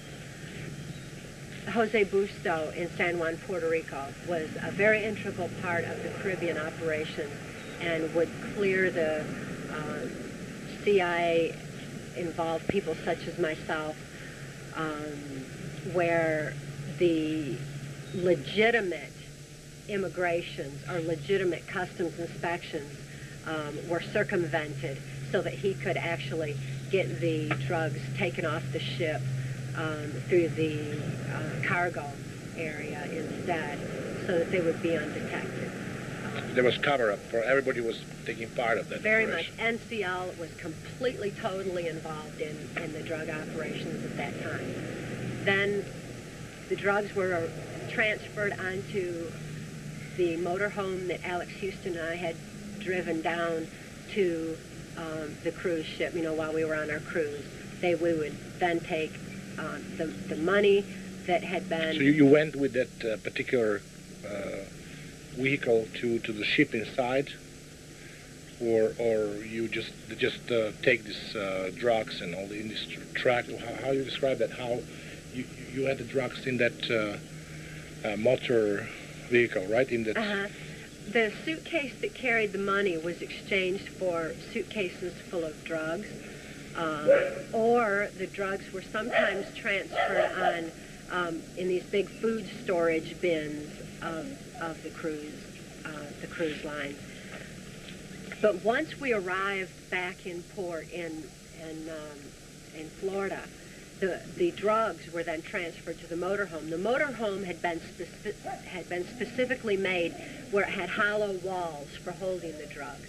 The drugs were then put into the walls of the motorhome and driven back into either Nashville, Tennessee, the drug drop in Ohio that I mentioned earlier, the drug drop in Kentucky, Diamond Cavern that I mentioned earlier, or possibly to different military bases along the way. I see. So now the other names that you're mentioning in this list, who they are? You mentioned also somehow Saddam Hussein there. In which respect? Yes, that was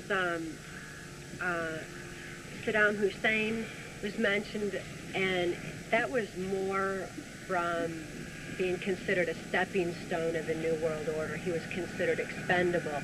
He was set up. The whole Desert Storm war, from what I was privy to, what I was aware of, was simply a setup. As a matter of fact, I had delivered a message to Saudi Arabian King Fahd that the arming of Iraq was just a, quote, mirage in the whirlwind, where which year are you talking about? That Saddam Hussein would be stopped eventually. Which year are you talking about? This was in 1986, I believe. 86. 86. They were already arming Iraq with biological warfare, weaponry, and that was what I was aware of in particular. But the purpose was to attack Iran, I presume, right, at the time? Or? At the time, in the arming of Iraq, it was so that Saddam Hussein would continue, according to George Bush, what I heard George Bush say. When you heard him saying that? At Bohemian Grove, right about that same period of time. When I saw him there, he was discussing how Saddam Hussein should be allowed to continue genocide in his country, so that there would be, quote, that much less for Bush to have to annihilate when the war was actually broke out. And in the meantime, Saudi Arabian King Fahd was being soothed and to understand that the building of Iraq was not going to affect Saudi Arabia directly, supposedly, was not going to affect them directly or be a threat to them because Saddam Hussein was destined to be disarmed. The war was imminent. And this was, back in the late 80s that all this was already established. So when Desert Storm actually came about, it was, it didn't seem like war as the public perceived it at all to me. It was so staged. It was so orchestrated. But Saddam Hussein was definitely considered an expendable. Baby Doc Duvalier of Haiti was also considered an expendable. They used Haiti as a cocaine hub for many years before that particular aspect of the cocaine. Did you have met Baby Doc? On numerous occasions. Where was the first time that you met with him? I met with him in Haiti at his presidential palace in Port-au-Prince. And who brought you there? Alex Houston. You and flew this there, was right? through the Norwegian Caribbean line. Oh, you went with the crew there. Yeah. Uh-huh. Many drug transactions had occurred there before Baby Doc was taken out of power. When Baby Doc was taken out of power, I was aware of Haiti being used as a prototype of mass genocide for the New World Order, according to New World Order plans, and was... In which respect mass genocide? Through the civil wars or through the conflict among the nation in this country or various groups, or how you understood that genocide aspect of the New World Order?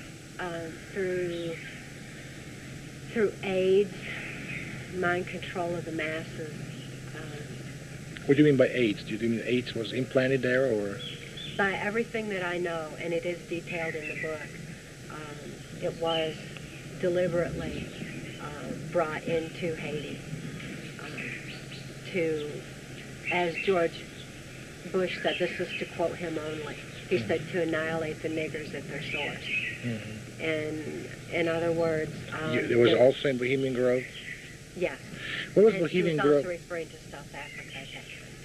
What does the Bohemian Grove actually role in that whole story? I read your book, but Bohemian Grove was a place where all these people belonging to this club attending. Are they all member of the Rose or one way or another, or just some of them? No. There's Bohemian Grove was a political playground in Northern California, and it's still there today. It's not far from the Presidio, where the so-called Gorbachev USA summit was held.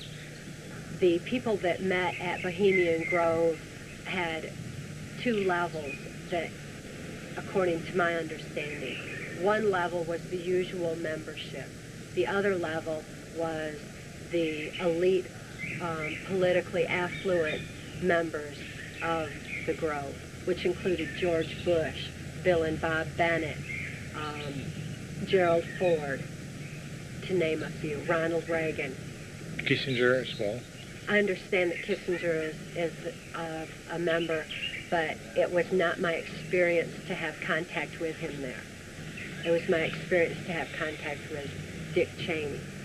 Do you have any knowledge of this operation when Gorbachev was there? There was also some kind of conversation you heard between Bush referring to Gorbachev and all this operation to do Russia, to cut off Russian Union, or to convince Gorbachev on that?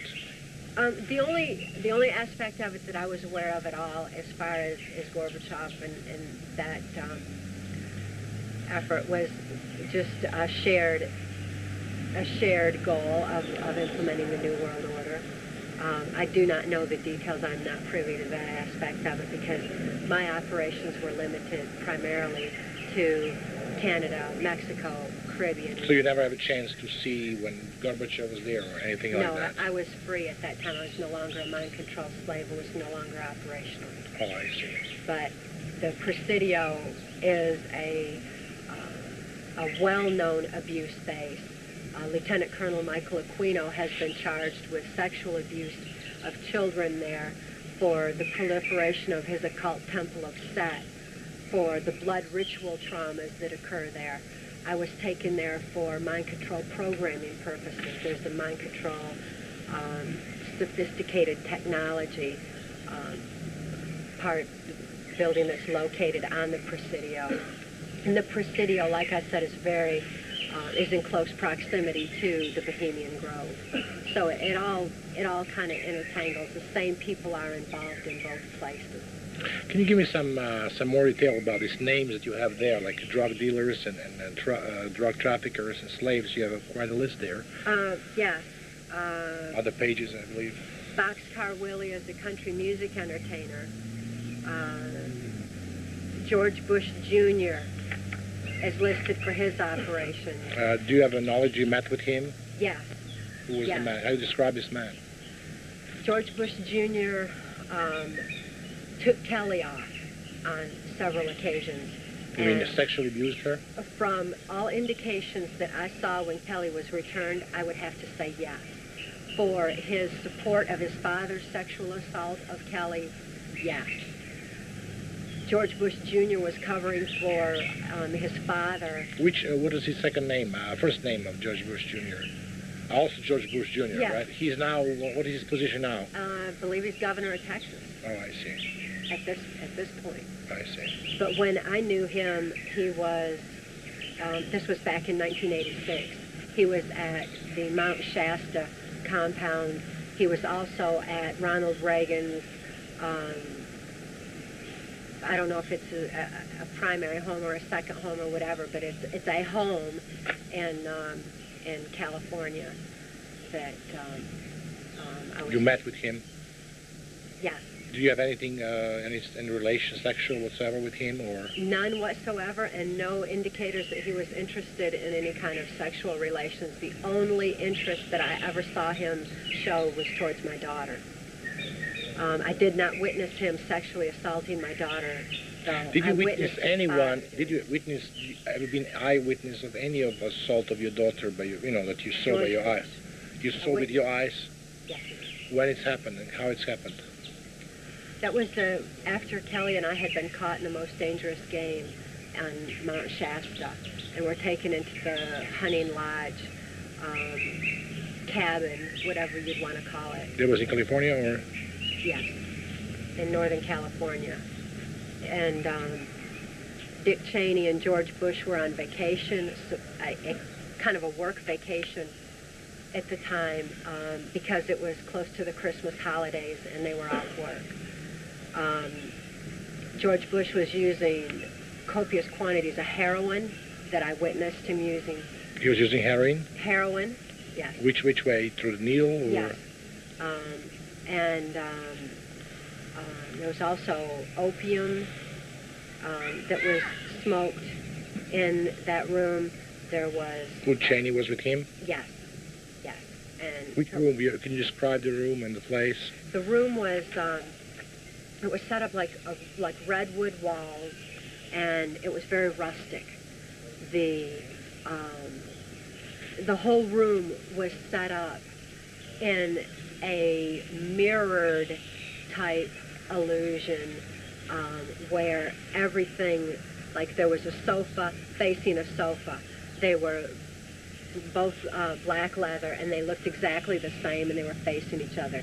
Two armchairs were positioned opposite each other, so that it appeared to be, in looking in the room, the whole room appeared to be a mirror reflection, but it was simply actually designed that way. Because, like, George Bush was sitting in one chair and Dick Cheney was sitting in the other. They were naked? When Kelly and I were brought in. They were naked? Or? Eventually, yes. When we first came in, no. But they did both unzip their pants and were making lewd remarks to Kelly and I both. Both of them were very high on the heroin and the drugs that were there. It was their recreational drugs of choice, and they were very abusive of Kelly and I both. So what they did exactly? Just they did oral sex, or they just penetrate you sexually? George Bush, after a series of perverse and lewd comments and events, had gotten up and walked over to Kelly and had put his penis in her mouth momentarily, and then he took her off to another room, which was nearby. It was a bedroom that was right off this room, and from that bedroom I heard Kelly hollering in pain. George Bush had made comments to Dick Cheney at that time. From that room? He liked it when children felt the pain and squirmed and hollered. And then I heard that going on, while at the same time Dick Cheney had taken me down in front of the fireplace. There was a fireplace in the room, and had sexual intercourse with me there that was extremely brutal, because of his abnormally large penis size, but also because what kind of penis size? He has like very big penis there? Or yeah, very, very large, very thick. The complete opposite end of the scale of Senator Byrd, that's for sure. Very brutal in his sexual assault.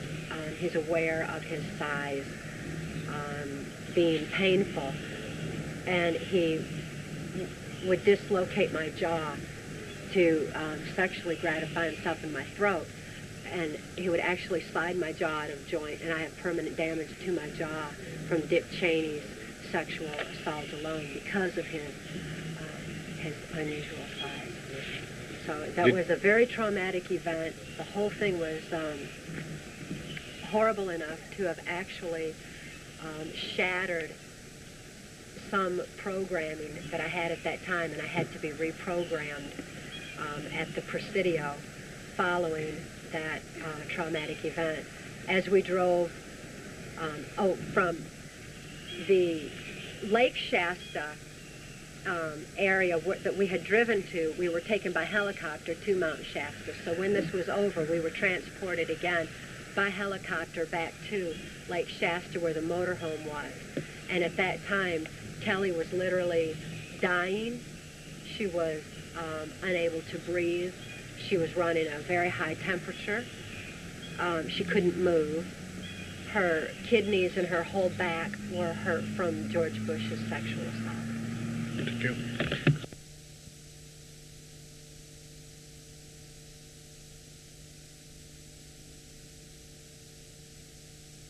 Friend, and I believe friend to life, and Mark, and I'm very sorry to ask you these questions, and I feel even the first time we met very unpleasant about that, but this is a part of my trial to explain and to people that have skepticism about all these things, all this trauma. How you describe this trauma that happened to you? How they've been working and experimentizing on you? What is the size they've been using? Can you give us some more guideline on that? On how they perform different... How they perform different trauma on you from the beginning? There was sleep, food, and water deprivation that usually occurred for 3 days prior to any particular programming session or any particular operation that I had to carry out. The water deprivation was especially difficult, especially in the Caribbean or any hot places. Which places, when you talked about that, if you'd be so kind, I know that you have a problem with remembering everything, but just tell us which places you're referring to. In the Caribbean? Yes. Puerto Rico and the Virgin Islands. There was what was called an out island for NCL. It's a small, remote island, not too far from the Bahamas and not too far from Key West. This little island was really the most active drug operation. I saw Noriega at that island. It's also got the radio control towers for airplanes for the drug operations. It's got radio control for the ships, so that if there was anything really significant going on a different island, they could actually detour the ship for whatever reason, excuse they gave, bad weather, whatever, to go to those other islands, because the main purpose of NCL was the CIA cocaine operations. So they had that one little out island, and it was called Stirrup Cay. When you can recall the beginning of your torture as a child, I presume, and when was that, if you can recall it, and how that was performed? Can you give us some kind of, completely analysis from the beginning of your torture, time that you can recall? There's except the fact that she was abused by your father. Yeah, the sexual abuse, of course, and then I witnessed a murder by my father when I was about 3 years old. That was there was no way to really understand all about death even then to me. I was so small. But it was very traumatic just the same, because the man was shot. He had stumbled onto our camp while we were camping out on the high banks near Muskegon, Michigan. And it was hunting season, and he was a hunter.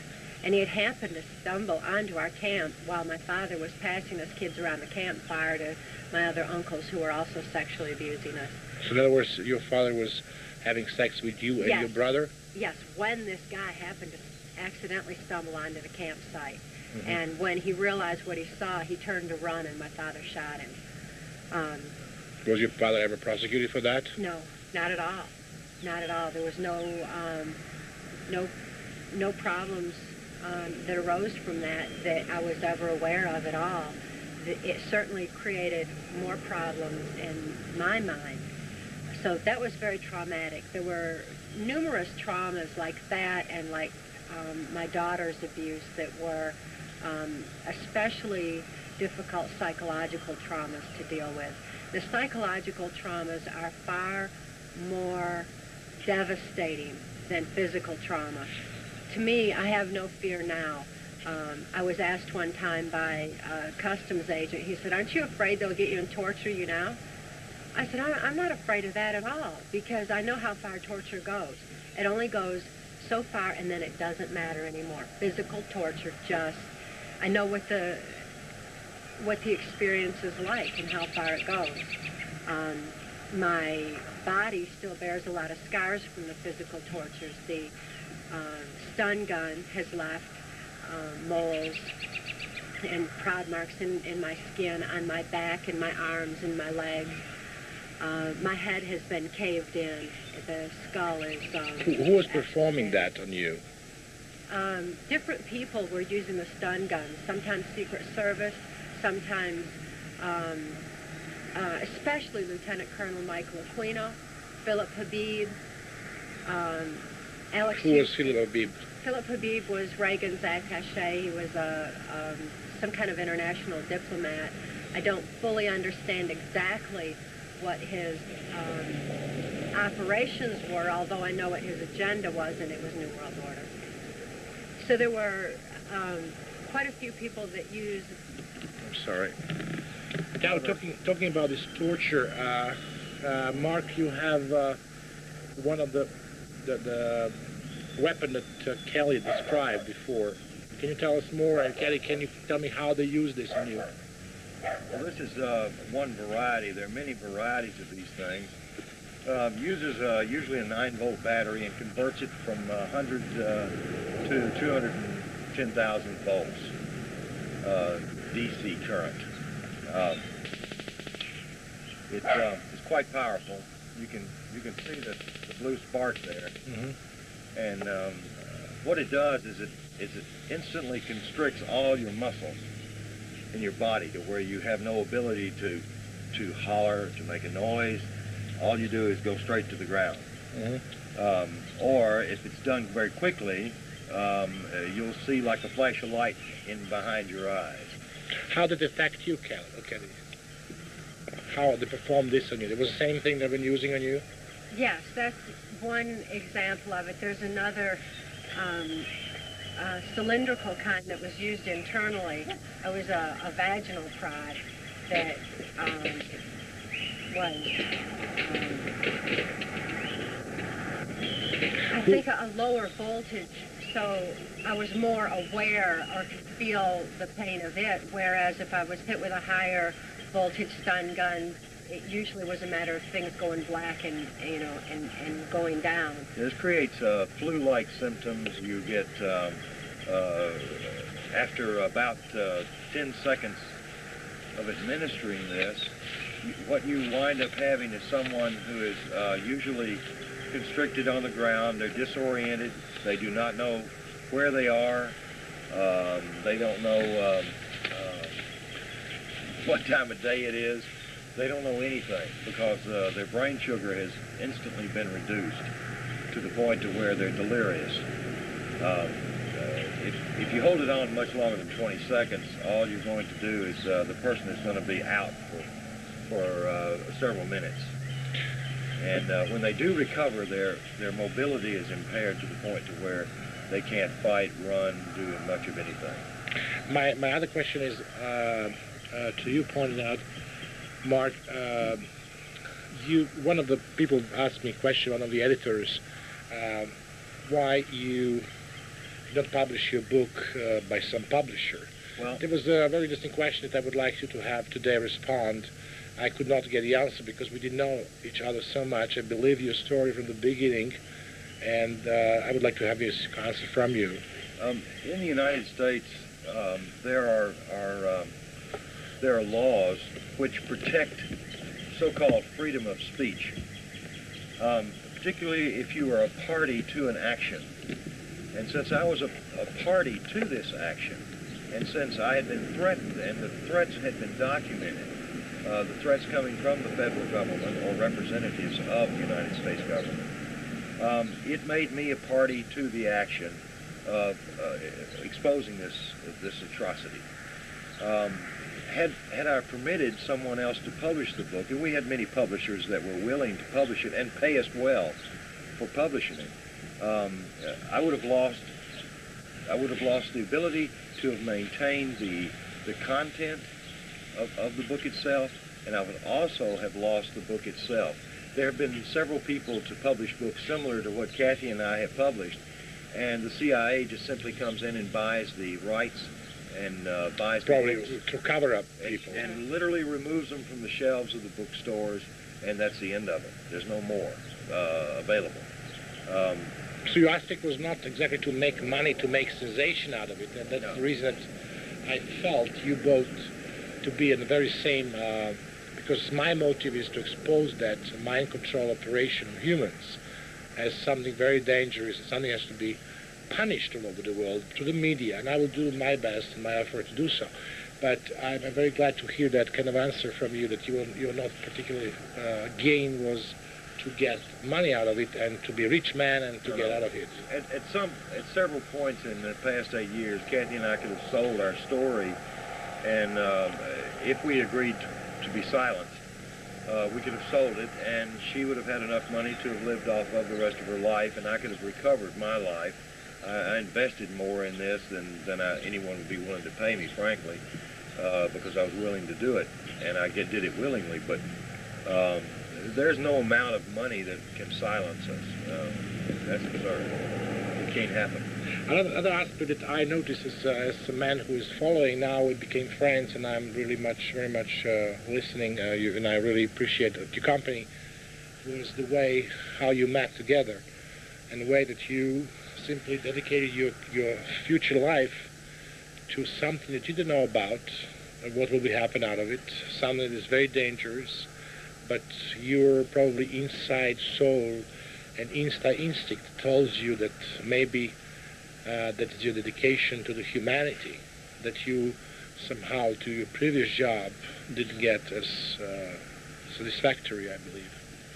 Well, as you know, during the late 60s and early 70s, I was exposed to, as a United States Department of Defense subcontractor, I was exposed to some Mk Ultar or mind control experimentation, legitimate experimentation that didn't involve torture. It did not involve any sort of trauma. It was more in line with rehabilitating criminals and people involved in mental institution settings, also with apes and dolphins. Behavioral modification programs is actually what they were entitled. But what I learned from those experiences and from what my own research led me to believe was that mind control, or external control of the mind, was perhaps the greatest threat to mankind's survival. Certainly it's the last freedom that we have that is not currently being encumbered on a mass scale. It is encumbered on individual scales, like Cathy is telling you.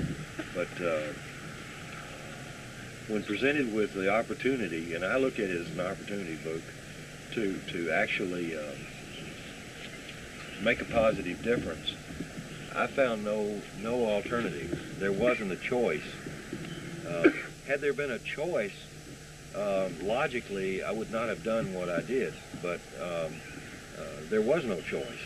The choice was very simple: to rescue Cathy and Kelly and to get this information into the public's ear. I just didn't realize it would take me so long to accomplish this goal. There were so many government secrets and personal reputations staked on the belief that I couldn't be deprogrammed, and I know I'm extremely fortunate to have survived all of this.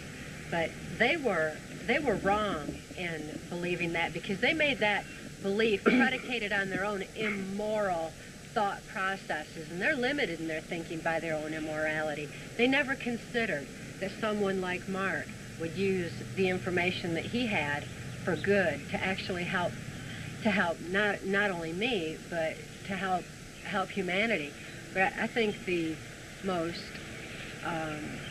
if there's a happy ending to this story personally, it would be that we have fallen in love, and the love factor has been very significant in my recovery, because not only did he save my life, but I have certainly have a reason to live it. And the love factor is extremely important. I feel like most people spend their lifetime looking for a love and never find it. And at 38 now, I've got that love, and that's your emotions very back and the deep. feeling. Right. See, when I was talking to some people, I even described, I studied a little bit of my expressions. I said this is like a Pygmalion story in a way. Professor and, remember Pygmalion story, Yeah. My Fair Lady? But in different frame and picture, in different time. I really appreciated very much the way you described me the situations. So can you actually describe me the way you met for the first time and how everything happened? And First of all, I need to apply just a little bit of history. I had a business with the People's Republic of China and the Chinese military. We were involved in a joint venture company to manufacture large capacitor banks that were used in energy savings for the mining industry. The mining industry was having to shut down every other day because of a lack of electricity. And the mining industry, of course, was controlled by the military over there because it was metal. They have a rather odd arrangement on how they control certain things. But as a result of my agreement, joint venture contracts with the People's Republic of China and the military, they were very concerned about who my business partners were, apparently. And Alex Houston, Cathy O'Brien's handler back in the States, was in fact a business partner of mine. Thank you. Was a business partner of mine, and actually was one of the people that was instrumental in helping me put this company together. I was told by the Chinese intelligence, I was approached by them after the signing of the contract, that I had a partner in the United States, Alex Houston, who was involved in drug trafficking, child and adult prostitution, pornography, money laundering, and it was working for the CIA, and it was sanctioned by the White House, meaning at the highest level. which hotel was that? In China? In which place? In China, you remember? Can you call it? I have the pictures. I'm not sure. Yes, I am too. It was called the International Hotel in Beijing. Is where actually this meeting took place. A secondary meeting took place at a facility in the Shenzhen province in southern China. But the Chinese offered to provide me the funding to buy Alex Houston out, which they provided it. Not only did they give me a $1 million letter of credit through BCCI in New York, but they also provided me with cash to purchase Alex Houston stock. I returned to the United States. I bought Alex Houston stock. I contacted a general friend of mine because of the words mind control being introduced into all this conversation that I'd had with the Chinese intelligence officer. And I explained to him what I was up against, and he told me that mind control, as I knew it from the 60s and 70s research, was fully operational and was saturating the private sector. In other words, the civilians were being abused with it. Well, it was at that point... It was your friend from CIA who told you that? Actually, yes, he was CIA, but he was also a high-ranking military official in military intelligence. His connection to the CIA at that time I was not aware of. I've only recently learned that he had CIA connections. He was U.S. military intelligence, which is a separate thing. But this gentleman had tried to convince me that people like Cathy were not helpable, that there was no help available for them, and that once I got her and her daughter out of there, I would just have two insane people on my hands, and I could not possibly help them. Even with the knowledge that I'd acquired, on this topic. But fortunately, this friend was wrong, because he put me in touch with some other people within U.S. military intelligence who were very cooperative in giving me the information I needed to not only get her out, but also to help put her back together. And so they've been also very engaged in this operation, and they knew the technologies and the programming in a way. Yes, sir. And that's what they provided me as far as the tools to work with. And after working with Cathy about 9 months in Alaska, she had reached a point to where she was not dissociating or going into any sort of trance. She was quite competent, and I felt could withstand the rigors of cross-examination by the federal authorities. So at that point in time, we began in earnest reporting what she had experienced with the proofs that we were able to acquire, which were very limited at that time, and the documents and testimony, which was extremely limited, just to what really I was able to acquire over a few month period of time. We began to supply that to every single law enforcement agency in the United States that could impact this case, to get it before the people necessary to have it properly investigated and have these perpetrators charged. But we were stopped for reasons of national security. Now the bad guys, or the perpetrators, the ones who abused she and her daughter and so many others, are hiding behind the 1947 National Securities Act. The National Security Act is not a necessary provision in our protection of government secrets. We had the rules of ethical military conduct, which protected our nation's secrets since its beginning, and it was quite adequate. What this National Securities Act does, Vuk, is that it protects perpetrators at the highest level for any activity. They can do anything. They can run drugs for money. They can have secret parts of the government that they're funding with drugs and other illicit profits. And it's all done under the guise of national security, and there's nothing that a citizen can do as far as getting it into court. At this point, we keep raising the question in Kelly's case, what does national security have to do with the rape and molestation of a child? Because Kelly has been literally a political prisoner in the custody of the state of Tennessee. She's denied rehabilitation due to the political prominence of her CIA Mk Ultar abusers. She's waiting for the peace of mind that I know comes with recovery. She's waiting for the day that she'll be free to be herself, and that she'll be free of this blanket of national security that's been allowing for the proliferation of the violation of laws and rights in her case that are it's absolutely intolerable, and it's blatant. She's been a political prisoner for over 5 years, and we're looking forward to the day when we can get the information out on a wide enough scale that Kelly can actually be helped. Do you believe that I'm very happy and delightful that tomorrow we're going to meet Kelly, and that we'll be able to talk to her, and you told her that I'm coming, and I believe that we'll have a nice time bringing her for the first time out of this facility. Yes.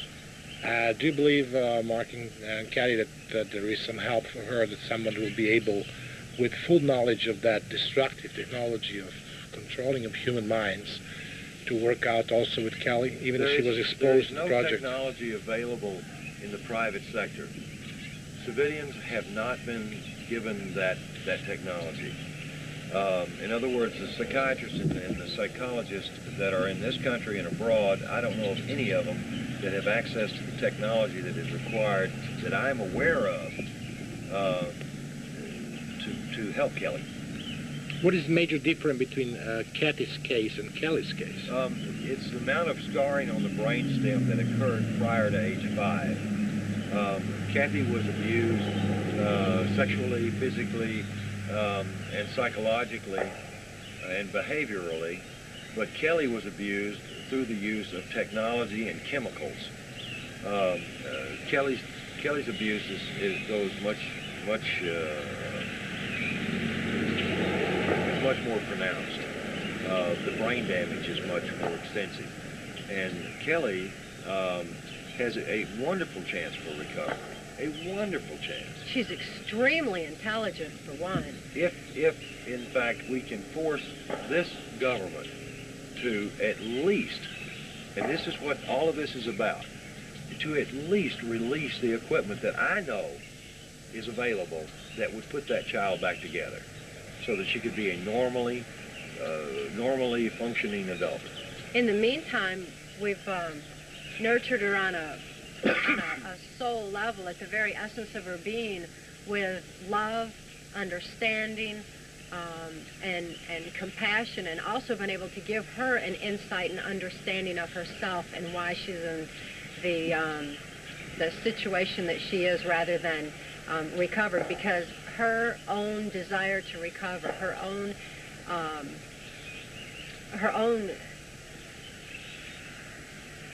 she's so motivated inside to recover that if that could have done it, she'd be there. But she doesn't know why she wasn't able to bring herself to that point. That's not fair that she should even have to think that way. So we hope to get access to some kind of technology that will actually help her stay in control of herself. She says that she longs for the day that she can express herself as she knows she is inside.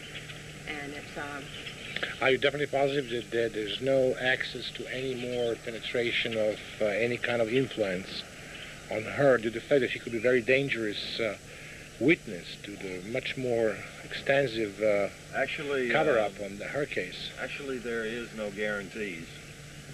Not for Kelly, not for me, or Kathy, or for that matter, you.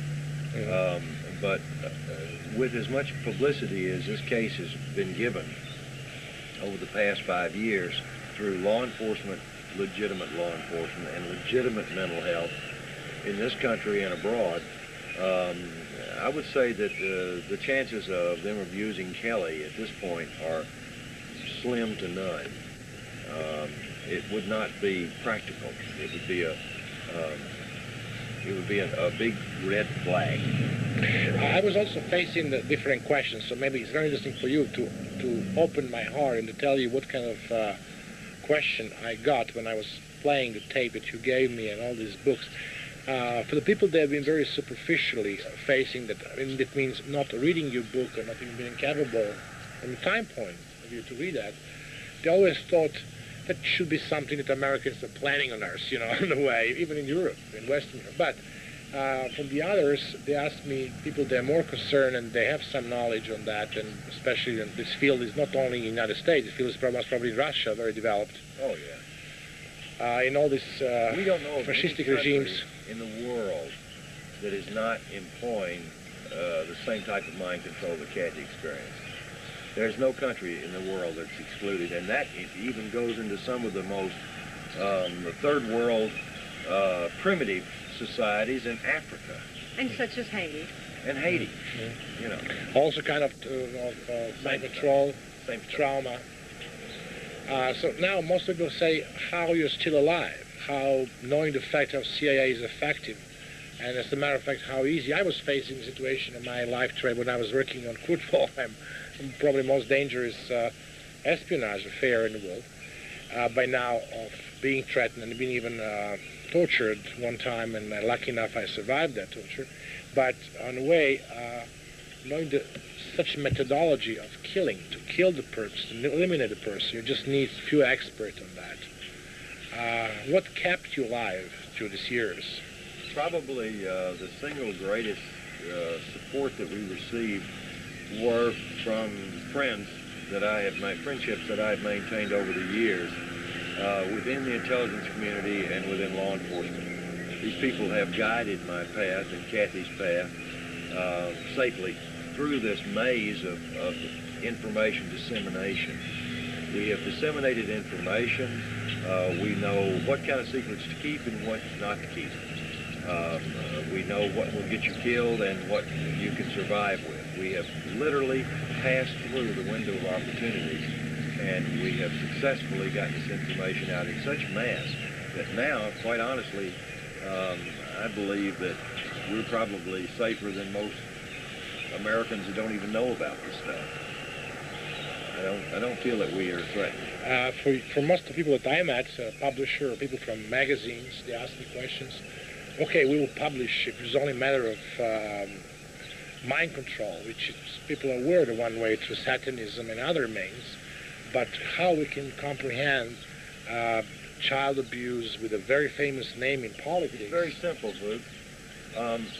There's one common denominator between a child abuser and one who isn't a child abuser. That common denominator is they're both people. And when people are in positions of absolute power, you know that absolute power corrupts absolutely. And sometimes even the most mild-mannered, unperverted person, when they are placed in positions of extreme authority, under extreme pressure, and they develop some very sociopathic attitudes towards their fellow man. And in the process of doing so, express themselves sexually in a very perverted way. Now, this is common knowledge among people who study the mind, psychologists, psychiatrists, and mental health people. They realize that the higher up the ladder of success someone rises, the more perverted their sexuality becomes, and the more criminal-minded they become. This has been known throughout history. So to say that because this person is a famous politician or an entertainer or a musician, it does not make them exempt from perverted behavior. As a matter of fact, it accelerates it. And this is a matter of human nature. So in the past, you know, rock stars, if they were all arrested for drug use, there wouldn't be any rock stars. I mean, there wouldn't be any rock and roll because they'd all be locked up. So why aren't they locked up when they use this stuff openly? Everybody knows they use it. They use it because they buy it. So that means they're buying it, they're selling it, they're using it, and they don't go to prison. It's because of society accepts it. But they will not accept someone sitting in the audience using it while they're watching these rock stars use it. Politicians, on the other hand, pass laws to have perverted persons locked up. But they themselves are practicing the perversions, and they are above the law because they have placed themselves that way. So that's really the only answer that I can think of logically to answer your question. Other means that other questions I was asking you, or other question was asked from me, from the people that I was showing the film to, was what is the perspective of majority of Americans? Are they aware that they came to the stage of very strange situation, which we know as Orwell 84 book, by Orwell book 84, as total control? You know, we was having other films on that, and it's right. Hollywood industry is full of those films. How do you think, because you have access to reality, you have access to be with Cathy, who is actually one of those robots that we was watching even in Hollywood by the time. What is your opinion about this country, where this country is going? Is that phenomena scaring a lot of people in this country? George Orwell, in 1949, gave us some pretty grim predictions based on some theories that he had developed based on some technology that he knew that were being developed. George Orwell had connections into the intelligence community, both British MI6 as well as CIA. In those days, it was the OSS. George Orwell, when he wrote his books, and many of them, he predicted a society which would, through natural evolution, be controlled through its own technologies. Secret knowledge equals power. And when you have secret knowledge, technologically speaking, you can control whomever. For instance, the United States is in control of the world at this time due to its technology advancements. Now, technology has a way of not being a tameable or protectable asset. As a matter of fact, more espionage is committed in search of technological secrets than any other single piece of secret knowledge or information that any government or corporation can contain. So secret knowledge is very, very important for control. We as a people are not, as an average American person, are not aware that the government is about 25 to 30 years ahead of us, technologically speaking. Now, Vuk, I ask you, the camera that you're working with right now was not even thought of 25 years ago, much less available. So technology, if you removed everything from your life that was not in existence 25 years ago, you would practically remove everything that you have, including some of your clothing, because of technology. Man has got to evolve through this technological breakthrough. We will defy what George Orwell predicted, and which has come true. Big Brother is, in fact, watching us all, but through the use of technology. But mankind will and must evolve through it, or mankind will fail as species. From my perspective, people tend to pick and choose what they want to believe of my victimization predicated on their own experience. And in the last 5 years, people can relate to it more because it is their experience. More and more people are affected in some aspect by mind control. They're affected by someone, a loved one that's in special forces with the military, or someone who has been affected by occultism and blood trauma and mind control through that. There's people affected through child abuse scandals that are not seeing any justice in this country. There's people that are most widely affected through the global education process that's been implemented in the school system. That's where the education system has been changed and designed to increase the children's learning capacity while decreasing their ability to critically analyze. It's making them robotic. They come home to their parents as children that their parents don't even recognize anymore. They don't know who those children are. It's like the young man who goes off and is recruited by the military and then is put into a special forces training, and he comes back and he has no memory of any of his personal life. His parents barely recognize his persona, and his loved ones no longer even know who he is. Now, this isn't to say that global education is the kind of experience that I had. No. My experience was extreme, and I was totally robotic. These kids are coming out of school in a slightly robotic state. They're coming out with a completely different attitude towards life. So there's like a sliding scale of mind control, but nevertheless, more and more people in this country are affected in one way or another. So they are wide open to that reality. Plus, with the erosion of our constitutional values, with our country having been just completely eroded morally and financially, people are opening their eyes a little bit. They're beginning to ask questions and demand answers as to what went on. So they're more ready to accept the information. Our government has created total chaos in this country by flooding the streets with drugs. That's drugs one. that are addictive, drugs that are debilitating, and drugs that will capture all of the not only disposable incomes of the lower class, middle class, upper class, but also their entire life savings. And they know that the CIA is involved in the drug industry. I don't know anybody that doesn't know that in this country. The average drug dealer on the streets, just kids, know that if they're not part of CIA operations, they're going to get busted.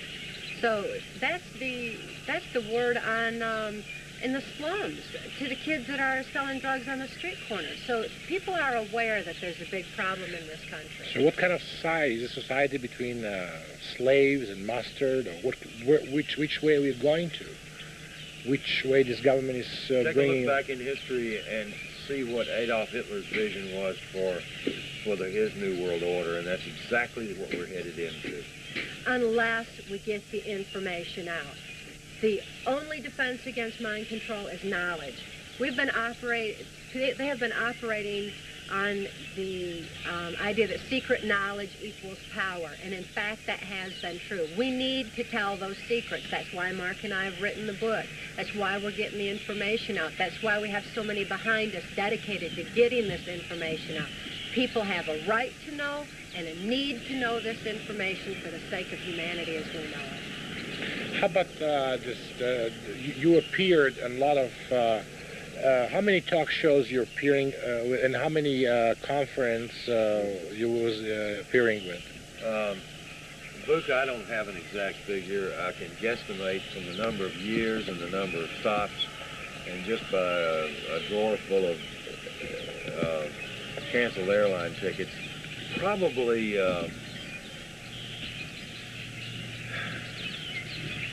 150 personal appearances, and probably With Cathy together, right? oh, always.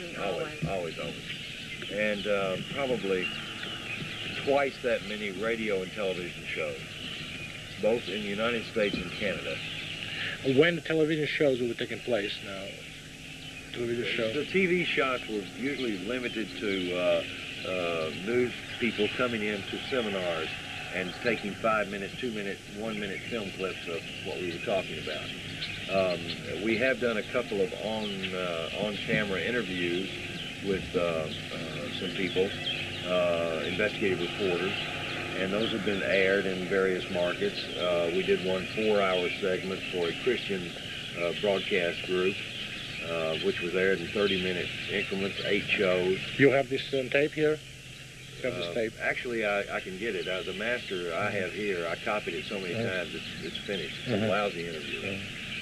Okay. I'm not pleased with it. It was back in the early days where I was unable to say some of the things that we wanted to say because we did not have hard proof or hard testimony, corroborating testimony. And the media is so controlled and censored. We've had to do this.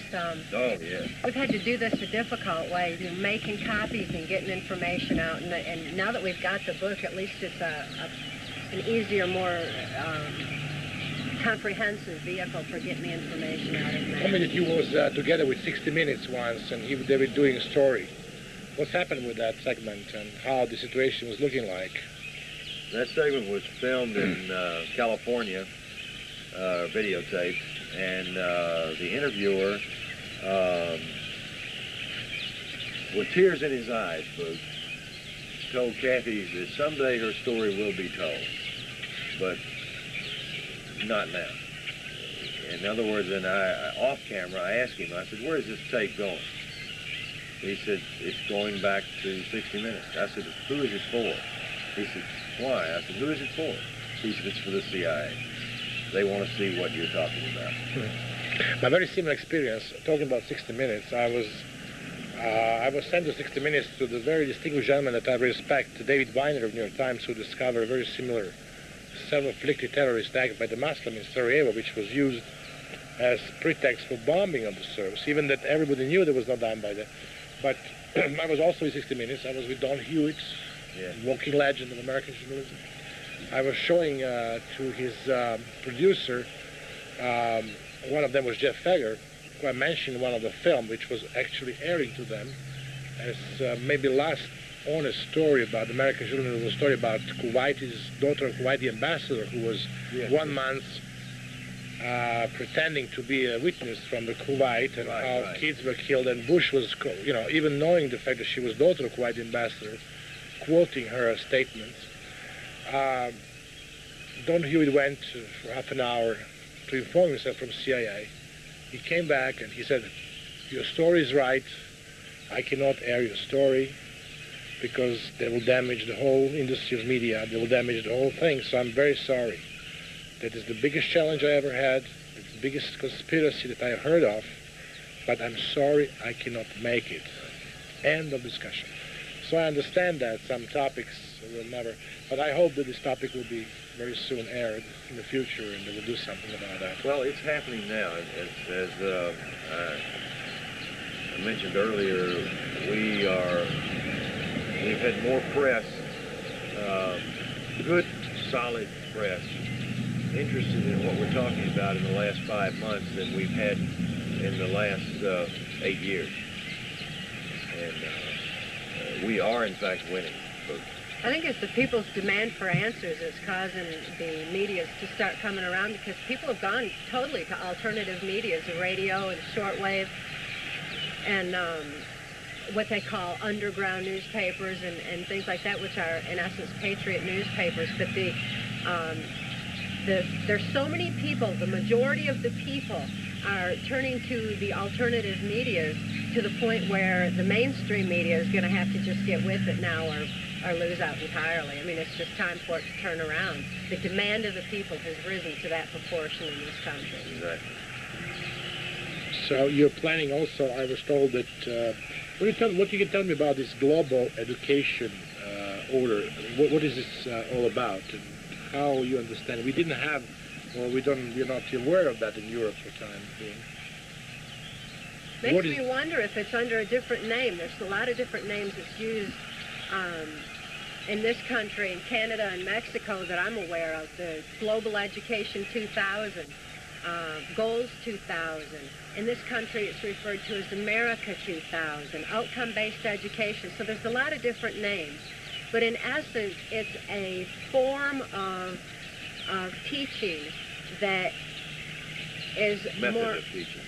A method of teaching through computers and headphones that affects the subconscious more directly. The same stuff we were working on in the 60s and 70s for NASA, so that astronauts could remember everything that they saw while in space. Some of those same principles are being applied in our schools using simple computers. Back in those days, though, they didn't have simple computers. They were quite elaborate. It would fill a room with equipment now you can have on your lap. So what is the philosophy behind, also on the control of the masses, or what is global education? What it is an absolute control of the masses and supposedly a control on the gross national product, the productivity of these children when they emerge as adults and are going to be in a work environment. It's a very easy way to put them into certain classifications very quickly, very simply, and everybody does the same job that they're assigned, supposedly much more efficiently. There seems to be a tremendous amount of questions of whether or not that could actually happen. In some areas, I can assure you that efficiency does go up, but creativity goes down. And our species, our human species, has evolved because of its ability to become creative. Once our creativity is stifled, then we will be plunged into a dark ages that would, I suppose, rival anything in history. So we're on the threshold for that now, Bruce. When I was forced to work under Secretary of Education Bill Bennett during the Reagan administration, I was forced to deliver a message to the state governors at a convention that was being held. And this particular message included the idea that they could control the future by controlling the children, and that by controlling the information that the children learned, and in other words, adjusting history to fit their own agenda, that they could actually be affecting the future. And in essence, I suppose that that's true, that children are our future. But how you explain the phenomena, how many people that you believe and how many programs of mind control are existing now, and how many people that you know that were together with you? You was also mentioning School of Charm, something like that. Yes, there's the Charm School where the sex slaves in particular were taken through, and there were a half dozen to a dozen girls going through at a time for a 3-day course. And there were so many mind-controlled slaves in my own controlled environment that I genuinely believe that the whole world was involved in mind control. I thought that's the way the world was. There were that many. I don't know the exact numbers. Where was that school located, and how many people was attending? Can they call it course? Youngstown, Ohio, and it was. Was a military base or? No. No, actually it was part of the university area, and it was an old museum-type house that was used by a banking family here that's quite affluent, the Mellon banking family. So they were involved directly in my victimization. The so-called governor of Charm School was. And that was Stuart Mellon that I'm aware of.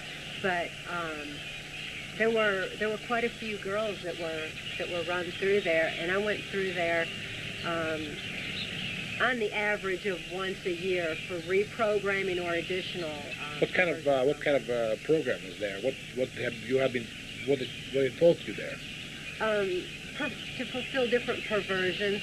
For example, there was an oral sex program that involved not breathing for an extended period of time, so that the man would be gratifying himself in the throat without allowing for any breathing to go on, and he would actually become so excited by the idea that he could be suffocating the girl that that would be his sexual thrill. And that was one thing that we were taught. It was called a 3-minute miracle, to be able to sexually gratify someone before you were killed. And I am aware of girls that died exactly that way.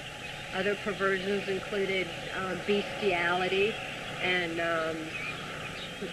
the bisexuality. There were numerous perversions. It was done on university and in a special area of university. Who was the teacher there?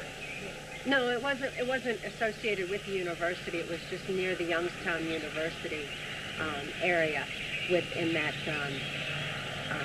Mellon home. So it was nobody actually lived there. It was used strictly for bringing girls in on occasion. I really don't know how often the doors were open, if they stayed open or if they only opened them on certain occasions. Is it the bank that was involved in this drug trafficking and a lot of scandals in the United States? Yes, Jim Trafficant was involved, and he's a U.S. congressman that has infiltrated the patriot groups, acting like he's somebody that is concerned for the welfare of our country, when in fact that's not his agenda at all.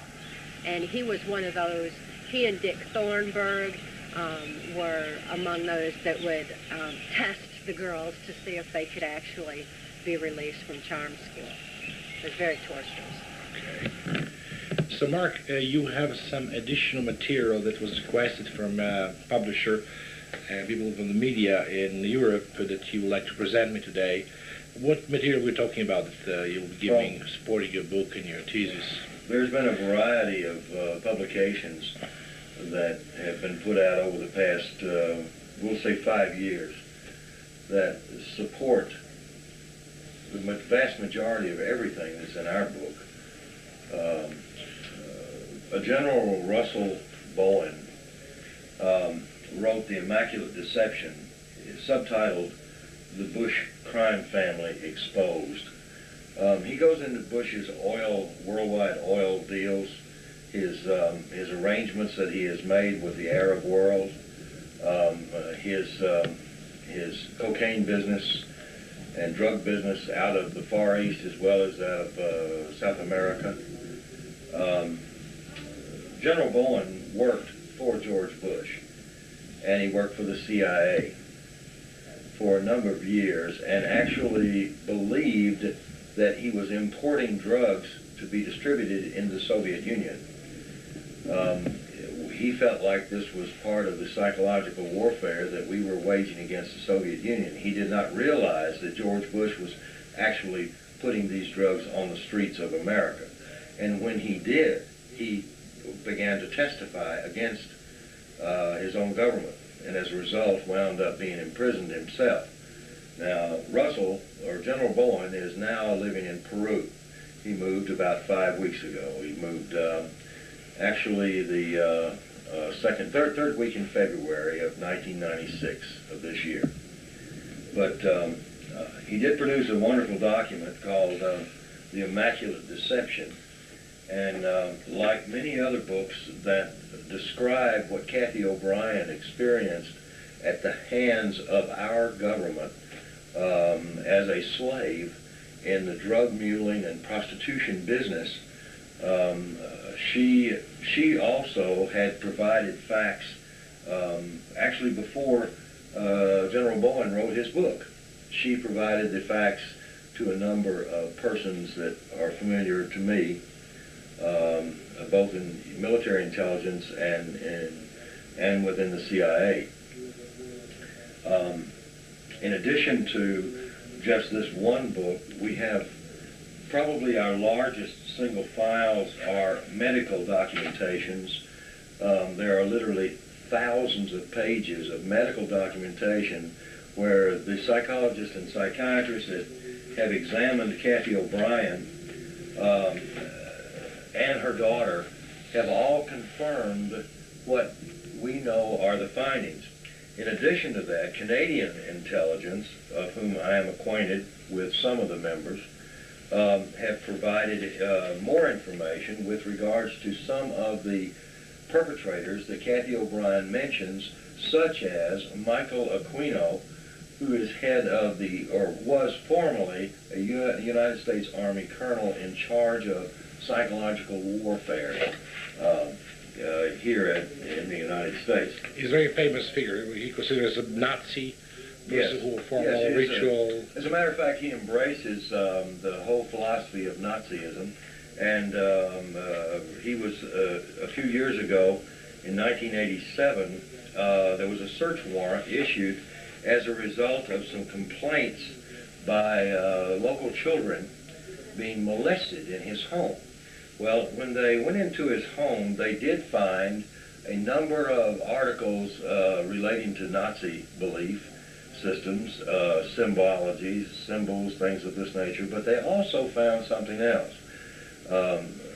Colonel Aquino is head of what is known as the Temple of Set. The Temple of Set is actually a spin-off church of the Church of Satan. Like Heinrich Himmler was researching, and by the way, Heinrich Himmler is his hero. Heinrich Himmler was studying the black arts and trying to understand more about the effect on the person's mind that is exposed to these blood rituals and sort of thing. What, amazingly enough, Colonel Aquino found out that this was a wonderful trauma base for controlling people's minds. Cathy O'Brien and her daughter both had, and unfortunately, a great deal of exposure to Michael Aquino, and we have a number of people in the United States military who have stepped forward and provided credible testimony to support her her findings and statements and testimony before federal agents. It's unusual, and I must tell you this. Michael Aquino has sued, he's a litigant, he has sued everyone who has ever attacked him in a publication or on radio or on television. And he, in some of his lawsuits, have been quite successful. We are the only exception. The reason being is because if he would sue us, we could take him to court with hard proof of his abuses of Cathy and her daughter. And of course, this is the same situation that exists with George Bush and some of the others. But Michael Aquino had a book written around him, and I'll read you something, and it says, what most people don't know, and what U.S. law enforcement officers are only beginning to discover, is that Satanism is the fastest growing underground criminal movement in the world today, and that it is directly linked to an exploding number of child abuse cases, Nazism, drug dealing, pornography, and prostitution. Now, this sounds very familiar because this is exactly what Cathy O'Brien has been talking about. Linda Blood is a friend of mine. As a matter of fact, we are mentioned in her book several times. This New Satanist, it came out last year by Dell Publishing here in the United States. The CIA did not want it to stay on the market, so they stopped the publication, just as they would have ours had we allowed a publisher to handle it. But this particular book literally rips off the covers of secrecy concerning Mike Aquino's use of Nazism and blood traumas and Satanism to externally control the mind through trauma. I noticed that in most of this book that you provide me as extra material to your book, we are facing a similarity between Nazism, Nazi Germany, and the United States today, or George Bush, World War order. In all this material, is it coincidence, or you believe that it's formally like that? I believe, like many intelligence officers believe, and many federal officers believe, who are associated closely with the mechanism in Washington, that Nazism is alive and well in this country because it was just simply exported from Germany in the 40s. I'm adamant to say that I don't believe Nazism ever died. I just think it was resurrected over here because, as our conversations earlier in the day concerning Project Paperclip have proven, that we imported all these scientists with all these ideas and how to create chaos in a society, and they have done an excellent job. What other materials you're providing us as well? There's a great number of bodies of research concerning Himmler's use of people in human experiments to create the perfect proverbial Manchurian candidate. All of this research has been actually collected by a number of top-notch physicians and lawyers around this country. I've been very privileged to have been a part of contributing from my experience in the 60s and the 70s working for the Defense Department and being associated with the project known as Mk Ultar, which is, of course, the United States government's code name for the mind control experiments. In addition to that, there are, and this is some of the lawyers' briefs about what they have discovered so far as the secret government goes in our country that is actually undermining the efforts of every good person in this country. The Mormon Church, of course, is highly affected, much like the Catholics are, because their belief systems have actually been. Here's an article here. Top Mormon officials probe member allegations of satanic abuse.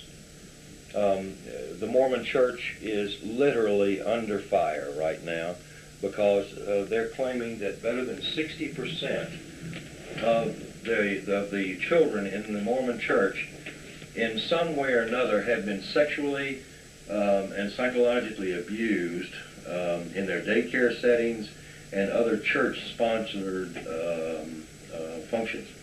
It's really it's reached a point now of epidemic stage in this country. Vuk, in 1980 there were 200 cases of this dissociative identity disorder that the American Psychiatric and American Psychological Associations had actually published. There were 200 reported cases. In 1990, there were 250,000 cases reported in this country. And in 1995, 2.5 million cases reported. Of child abuse? No, of multiple personality disorder, or what is known as dissociative identity disorder. That's what Cathy O'Brien and her daughter suffered from. Anywhere publicly numbers that you were mentioning now? Do you have any quotation from that magazine, scientific magazine? Yes, the American Psychiatric Association is the one who compiled these figures from their group of participating psychiatrists across the United States, and actually Canada too is included in the studies. I could understand logically putting all these facts, analogies together, that we're talking now about mind control operation on a big scale in the United States, Yes, which sir. scary me. Yes, Is that what you want to say? It's very scary. Yes, sir, and it is big in terms of numbers because, Vuk, when you're talking about 2.5 million people, and the estimates are that only 1 in 10 are actually seen and diagnosed, you're talking about 20 to 25 million people. That constitutes a sizable portion of the United States with a serious psychological problem. Serious. those kind of people are capable of becoming serial killers. They usually suicide themselves at very young ages. They themselves will be child abusers. They'll abuse their own children and not even know they're doing it. It becomes autogenic behavior. In other words, it's just a knee-jerk response system. In addition to that, you asked me a question.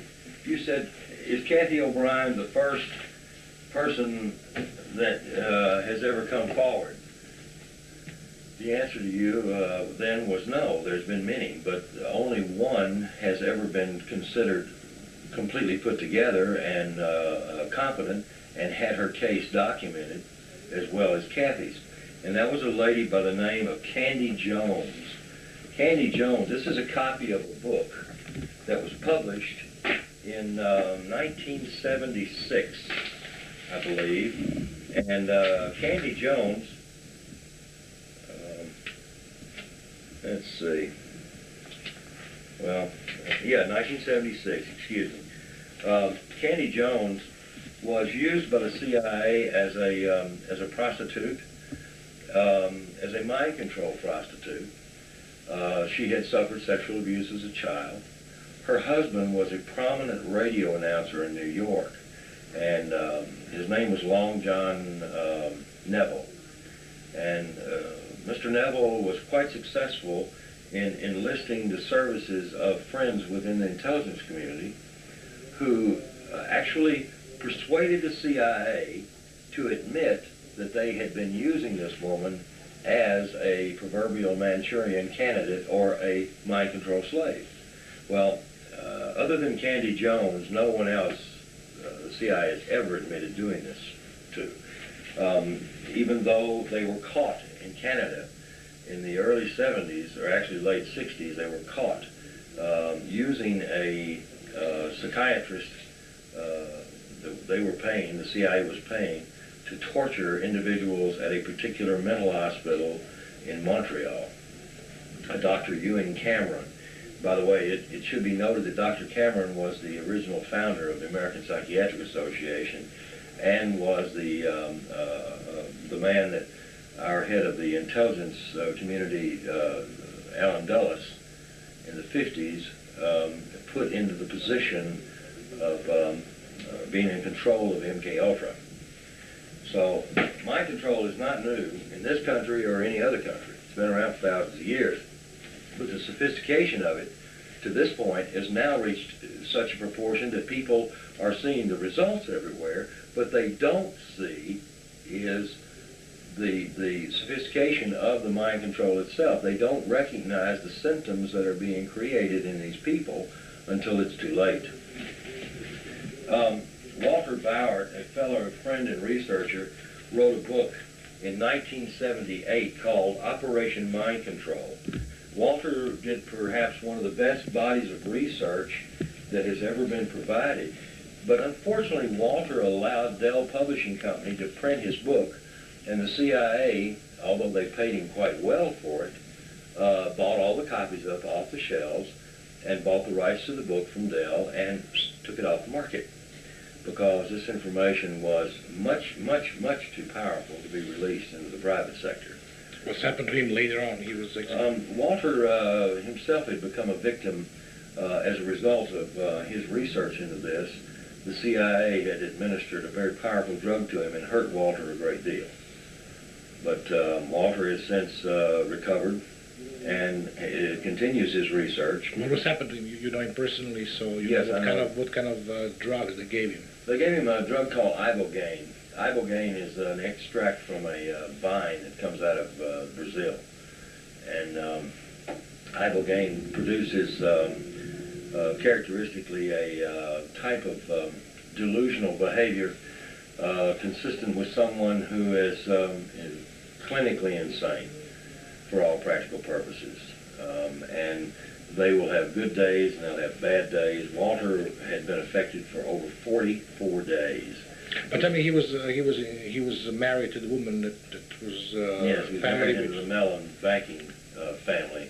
That same Mellon banking family, by the way, is one of the most powerful banking families in the entire world. and was originally put together with the Rockefellers. And they've been implicated in practically every money laundering scandal that this country's ever known, particularly involving George Bush and his drugs and the CIA. So the bank is closed right away, right? Oh, no. No? It's one of the most prominent banks in the world and remains such today. And he has to divorce this woman because the bank was actually covered up for the CIA. Is that correct information? He was divorced, and any money that he had had as a result of that relationship is gone. They took it away from him and left him penniless. I got reports from all over the world. Dr. Hans Gruber, himself a physician, or Hans Greitz rather, is indeed a victim of mind control by a cooperative effort of the KGB and the CIA. And he also has thrown another one into the mix called the Shabak, which is the Iranian intelligence gathering group. Dr. Greitz has been in touch with Walter Bauer and myself and some of the other avid researchers in this country for a number of years now. He himself is in a state of recovery. Unfortunately, in Germany, this disorder is not even recognized as being real. If you have it, they'll say that you have something else. They do not allow anything to be written on mind control. They do not allow anything to be published on government abuse of external control of the mind or behavioral modification. They won't allow any kind of term associated with it. There's a tremendous amount of information available on what has happened across the country and around the world regarding mind control.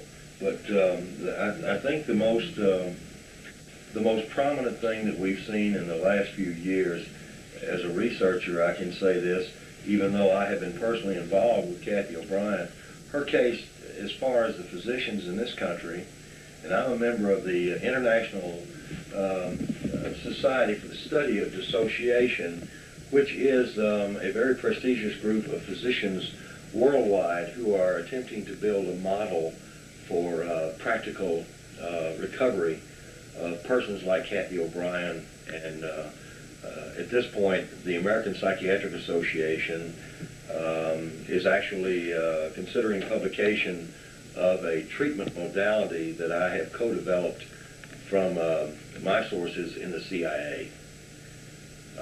The same treatment method and modality that I used to work with Cathy O'Brien successfully to bring her case to a conclusion. And as you know, for the past 5.5 years, she and I have been on a lecture circuit with physicians and law enforcement, and they've been gaining extra credit just for listening to her tell her story. So we're going tomorrow to see Kelly. Yes. I believe that Kelly one day will be rescued and will be able to do something with the help, of course, with the full knowledge and... With the people that are watching this video right now, those people, if they will do something, whether it is to have our book published in their respective country, or whether it is for generating publicity for this case, that's all it's going to take, Vuk, in order for us to be able to successfully get this girl into a therapy that will help her. Thank you, Mark, for your extensive report. Thanks, Bud. This is a mental institution, and now with Cathy and Mark, we're going to visit her and take her for lunch.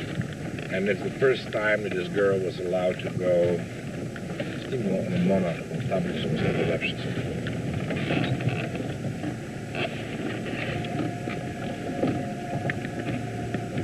All right.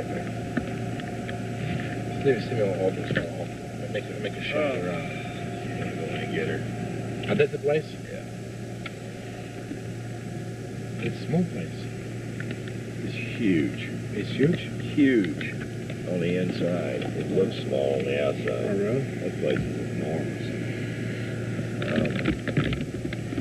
It doesn't look more than maybe 2,500 square feet. I got at least 5,000 square feet in that place. So, can you tell us something about this place? The camera? The only thing I can tell you is that it's called a group home, and you see that van there? That's a state vehicle. Unless you've got permission from the court, you can't go in there. It's a bummer. All those doors are electric. The windows are that material that you can't break. You know, it's a fairly secure place. So nobody could go out from the PP? Well, they do, but, you know.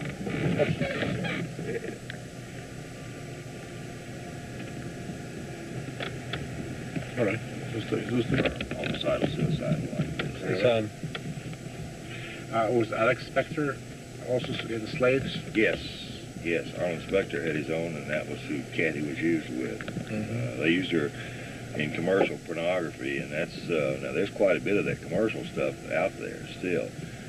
Larry Flint did that stuff, and of course that was one of the reasons that woman's still alive too, because they would have killed her because they were afraid that she might begin remembering. She made a comment to me when we found her. She said, "Nobody would believe what I can't remember." Nobody would believe what I can't remember. Can we find her, or she's not? Oh, I know where she is. Yeah? Can we speak to her? No. She's like Kelly. She's crazy. You that she's old? Older? She's Cathy's age, yeah. Oh, really? Yeah. She's now in some institution, too? No. She's still locked into the system. But, because they're using her children. They're still using her children? Oh, yeah. See, that's why Kelly's here, because they'd be using her. See, the courts fought Cathy for 5 years to take her back. And they were going to give her to the biological father, the serial killer, or to Alex Houston, or to Cathy's father, or to Cathy's sister. They were trying to do this, and that's what we kept fighting, and we kept beating them. So when Kelly tried to kill 2 people in her institution, the last place, they couldn't turn her loose. And she tried to take a brick and cave this woman's head in, this woman that worked there.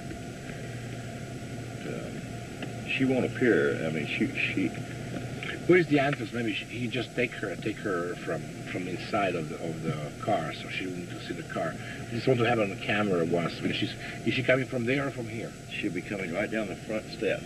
From there? Yeah. Okay, Right znači ovdje će da počne da ona da dolazi, vidiš ovdje. Stavi kameru tako da bude došlo da nju snima, bar idemo na video. So I don't know if we'll be able to record Cathy, right? Kelly, you I would do it. Let's see what's happening first, and ask Cathy first. Okay. Because Kelly's clinically insane, and cameras, of course, are what was used against her. So she's terrified of them. Tell me something about these pornography films. Yes. They're existing? Oh, God, yeah. Tons of them. Off the record, we've got a lot of them. And that was one of the things that I turned over to the FBI, and they threatened to lock me up on. Because they said, this kind of pornography is illegal. You can't own it. And I turned it over to a federal judge, and the federal judge said, you come up with one more piece of evidence, and we're going to lock you up for 20 years. I said, well, there are other people out there with evidence, and they'll come forward when the time is right. Truth of the matter is, protecting them, practically their people, right? Yes. Truth of the matter is, I've got tons of it. And Larry Flint? Yeah, it's Larry Flint's. Some of it's Larry Flint stuff. Some of it is. It was illegal for him to do that with children? Oh, yeah. Oh, yeah. In this country, it's 20 years to life for photographing children. But he was never prosecuted for that. But he was Ronald Reagan's best friend in the whole world. Ronald Reagan is a real sleazo. I mean, he didn't like children, but he's a real sleazy bastard. Most people don't know this. Ronald Reagan's an actor, and so they thought he was a good guy. But, oh, he's terrible. So it was Larry Flint's signature in the film, or can somebody prove it was No. Yeah, some of them, yeah. So instead of it, nobody could do anything? You can't do anything. If you could take the films and go to some movie channel or something, doesn't work. No. I'd go to jail. Okay. You want to go in? I was stating that there's a very good chance that when Cathy arrived to pick her daughter up, her daughter had no memory, even though they've been talking about this. Can you speak to the master on? I was setting the time. Oh, I see. I'm listening to it. Okay. The child will probably have very little ability to even remember what she and her mother had talked about doing today. And I know Cathy told me, she said, well, Kelly ought to be ready to go, and she'll have her hiking clothes on. And I said, Cathy, it'll be the first time. I said, she will not remember, most likely, that you were even going to be here today. Yeah. And it's always this way. Of course, Cathy always hopes that the next time she sees her, she'll remember. Oh, I see. It just doesn't happen.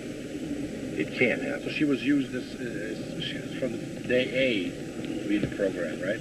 Yeah, absolutely. From the moment she was born, they were doing amniocentesis or whatever they call it, on Cathy at NASA. On Cathy, before the child was still in her womb.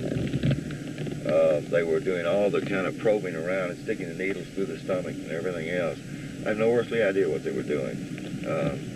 I can assure you, though. Somebody knows what was done on her.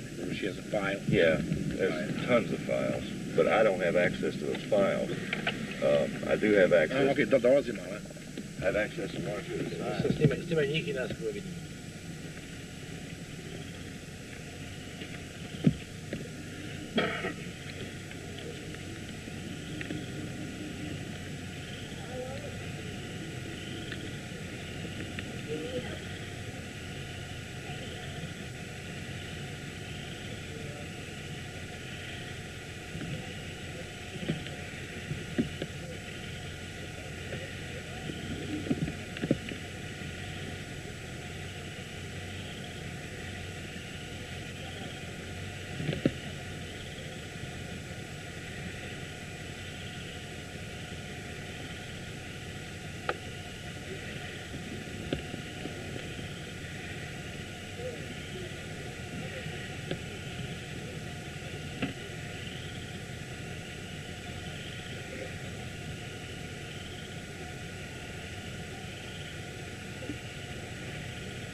Okay.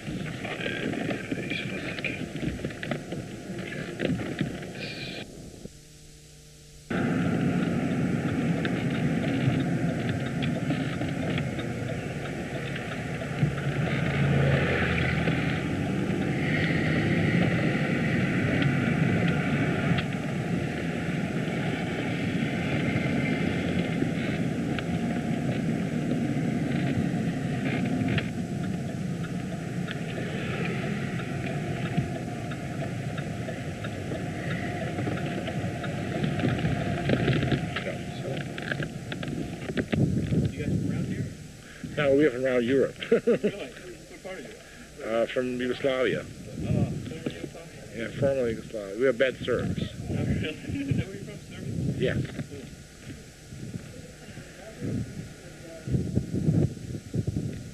You guys just touring around the United States? He was born here, but I'm touring.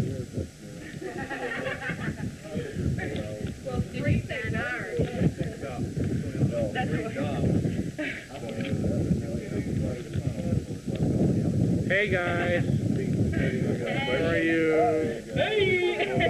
Hello everybody. Nice New Year's, eh?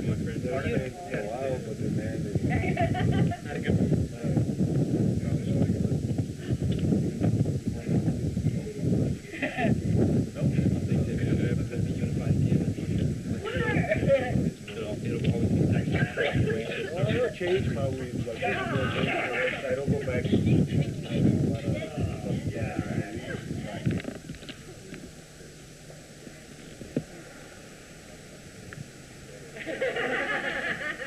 Hi guys.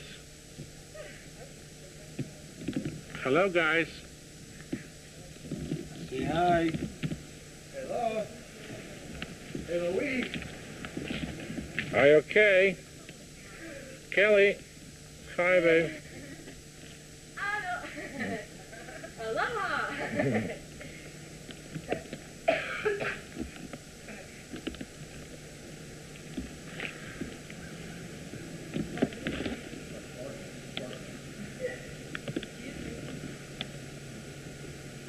Hi, guys.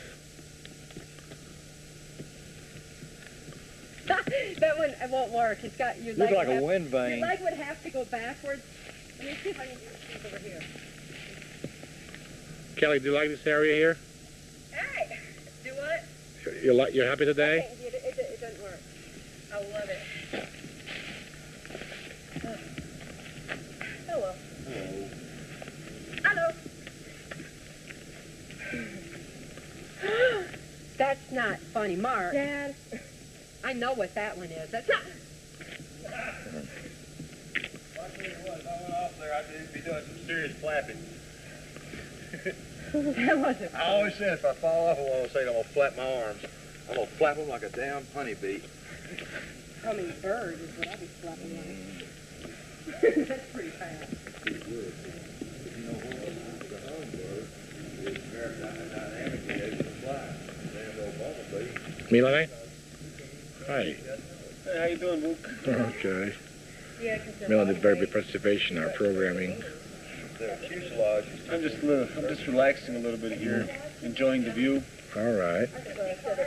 body weight. In the air, they weigh nothing. Is that a tick, Dad? What? Or is it a bug? It's just a bug.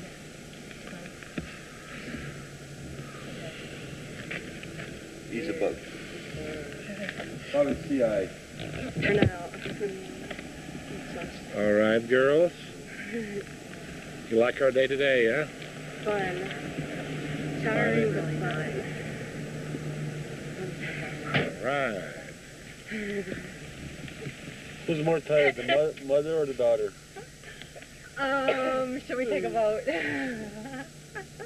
God. All right, whose legs are wiggling the most? What books are you reading now, Kelly? Kelly, what books are you reading now? Is there any books title, particular title? Anything. Magazine? Extraordinary Science, Discovery magazines. I don't know, that's about. What's your favorite television station that you like the most? Oh, Discovery Channel. Really? By far, definitely. That and Comedy Central. Oh, really? What Comedy Central? Because they exposed Bill Clinton quite thoroughly, as if the rest of the world hasn't already done so. Yeah. Really? You don't like Bill Clinton? Pardon? You don't like Bill Clinton? Not really. He's kind of dumb. Hillbill kind of goes good together. How about the Hillary? Too manipulative. Right. Anybody that works for the United States of America, I can't really tell. I don't like most of them that much. For the new U.S., I can understand it. Do you believe there will be new U.S. someday? Something new? It's changing rapidly.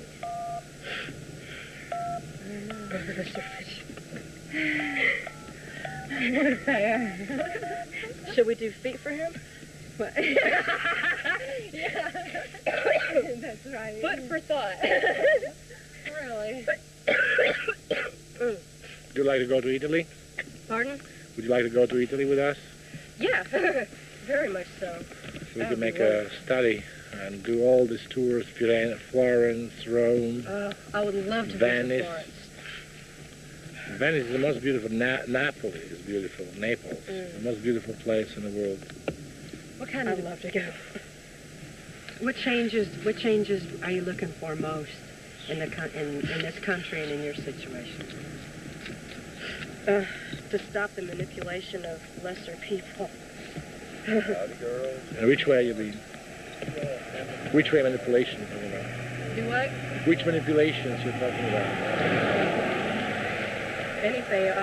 Anything from mind control to,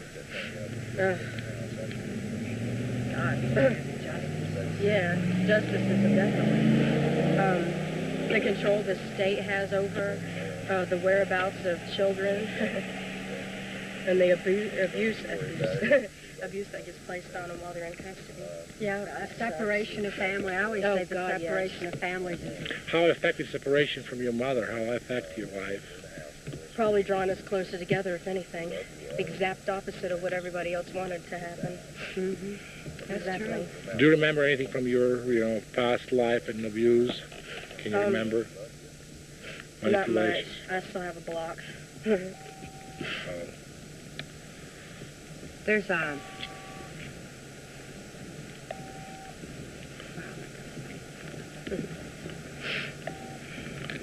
How is this feeling and remembering of that situation? How is it affecting your life? I'm your friend. if you want to. Yeah, well, That actually makes sense. I'm just about to Yeah. I'm just about to reveal in all the world your story. The story of your wife. No. Sorry, you understood wrong. But on the fact to punish the people who did what they've done to you, to your life and to your emotion, to your. This is my goal in life. My father was in concentration camp by the Nazi, and he went. That's why I'm against every violation and everything in life. And I deeply, I think about you every day. So you do believe one day you will be able to remember everything, Kelly? yeah.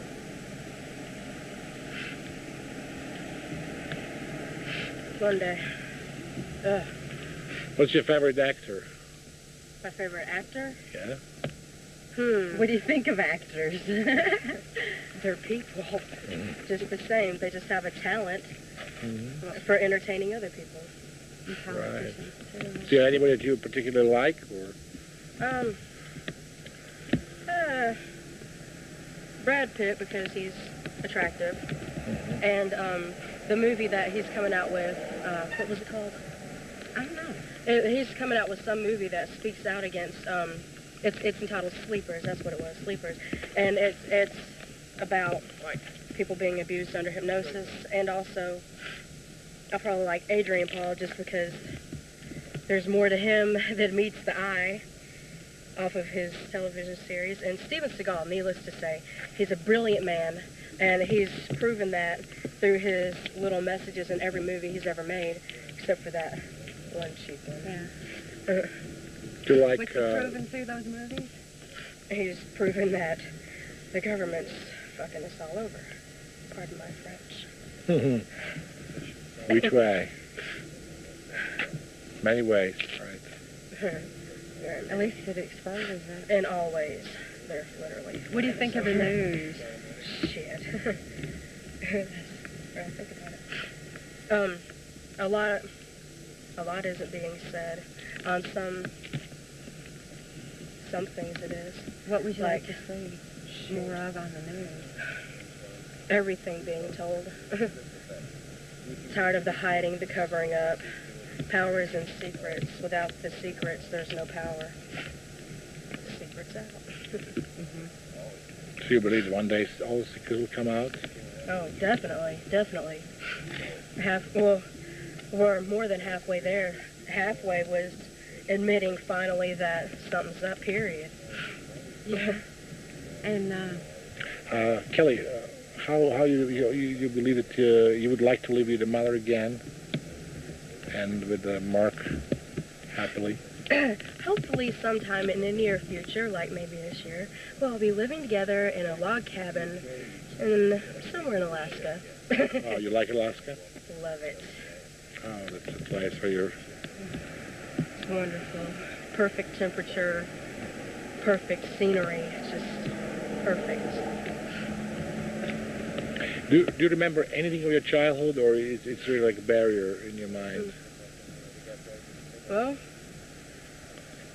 I think the best things I remember is the horses, some of the good walks I took with my mom, and the time when we were going on daily motorcycle rides with Dad. In Alaska? No, in Keystone Springs, Tennessee. Oh. It was about 6, 7. How about Alex Houston? Do you like? Good. No, Do you remember him? Do you remember Alex Houston? Lying bastard.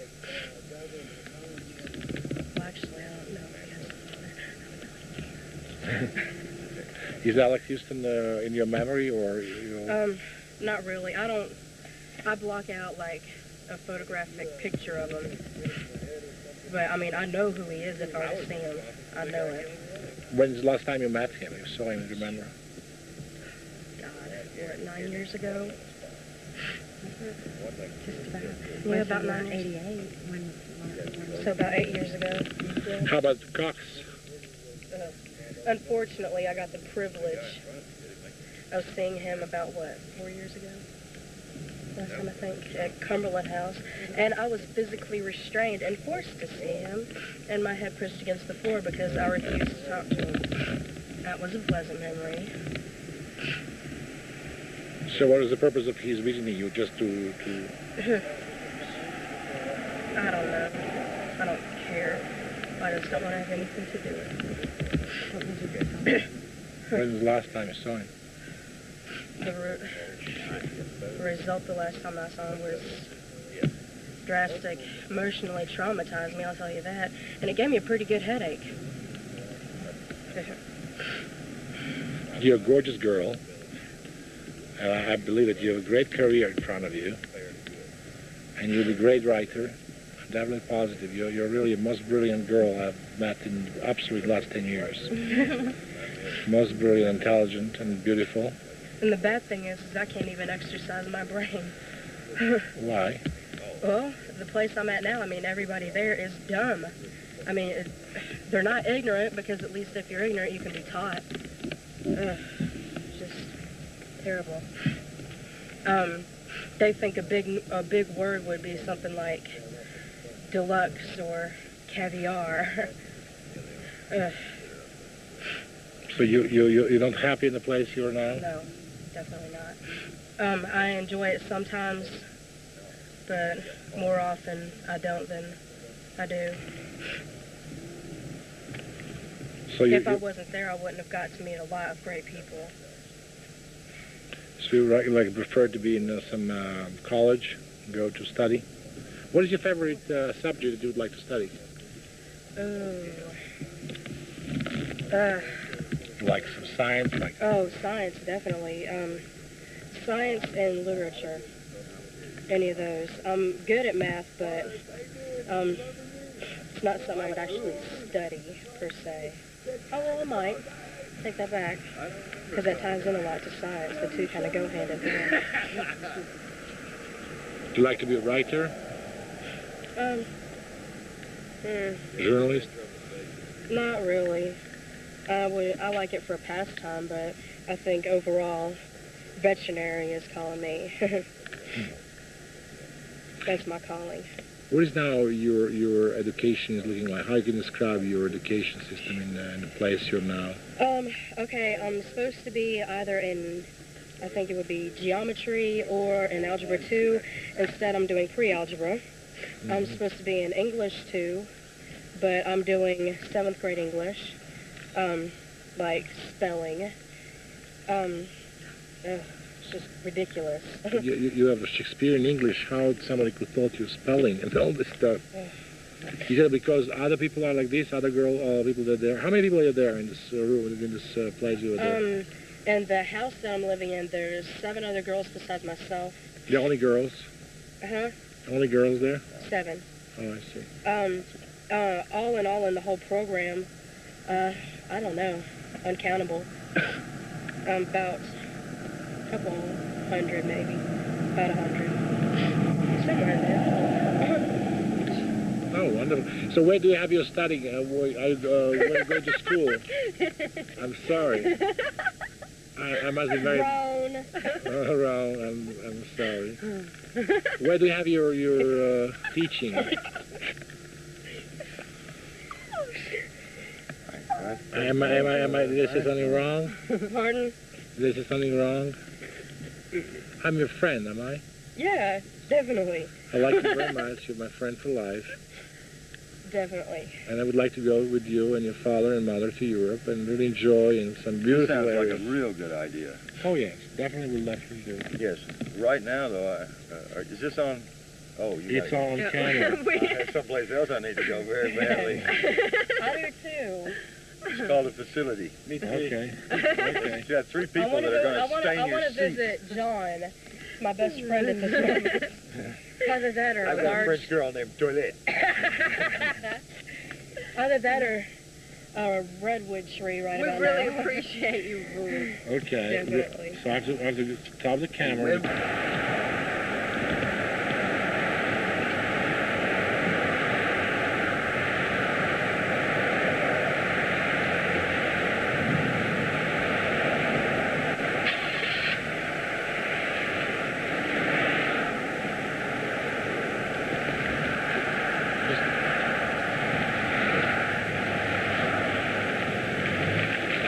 Mark, you have very, very particular plates there.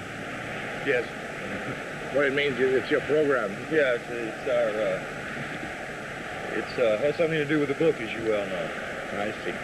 Okay, I stay with Mark and Cathy and Kelly. I met Kelly today for the first time, and I really appreciate my 2 days trip to Mark's and Cathy's home.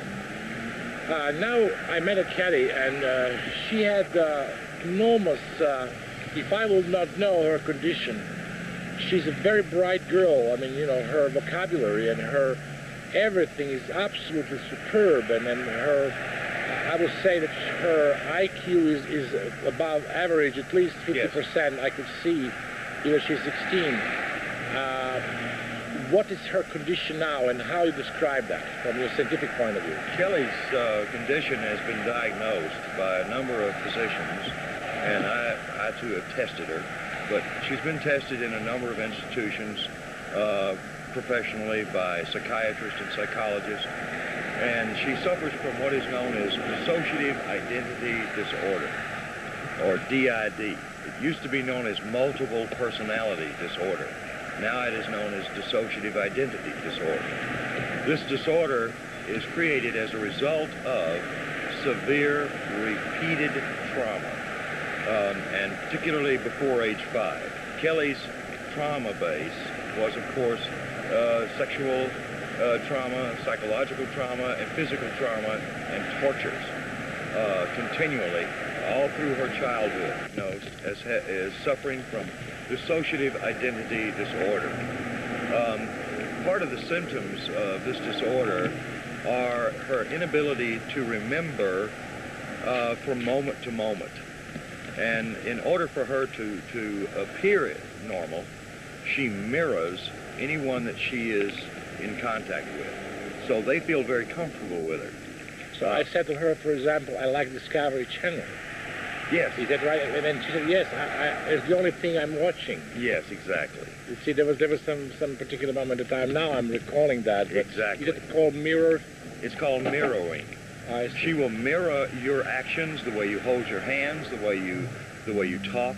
Eventually, she'll even begin to pick up your accent. The disorder itself is most unfortunate, most uncomfortable to the person that suffers from it. But the worst part is it develops into suicidal and homicidal behavior. They become, these people that suffer from DID, in many instances, but not all, become very agitated very easily for things that we don't even know that could agitate them. a word or a place or a suggestion or a thing can set them off, and they become extremely violent, either towards themselves or towards others. Kelly's situation is not without this horrific, terrible symptom.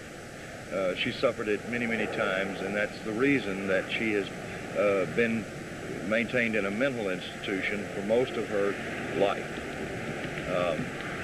She has spent from age 8, she is now 16, she has lived in a mental institution or in an institutionalized setting.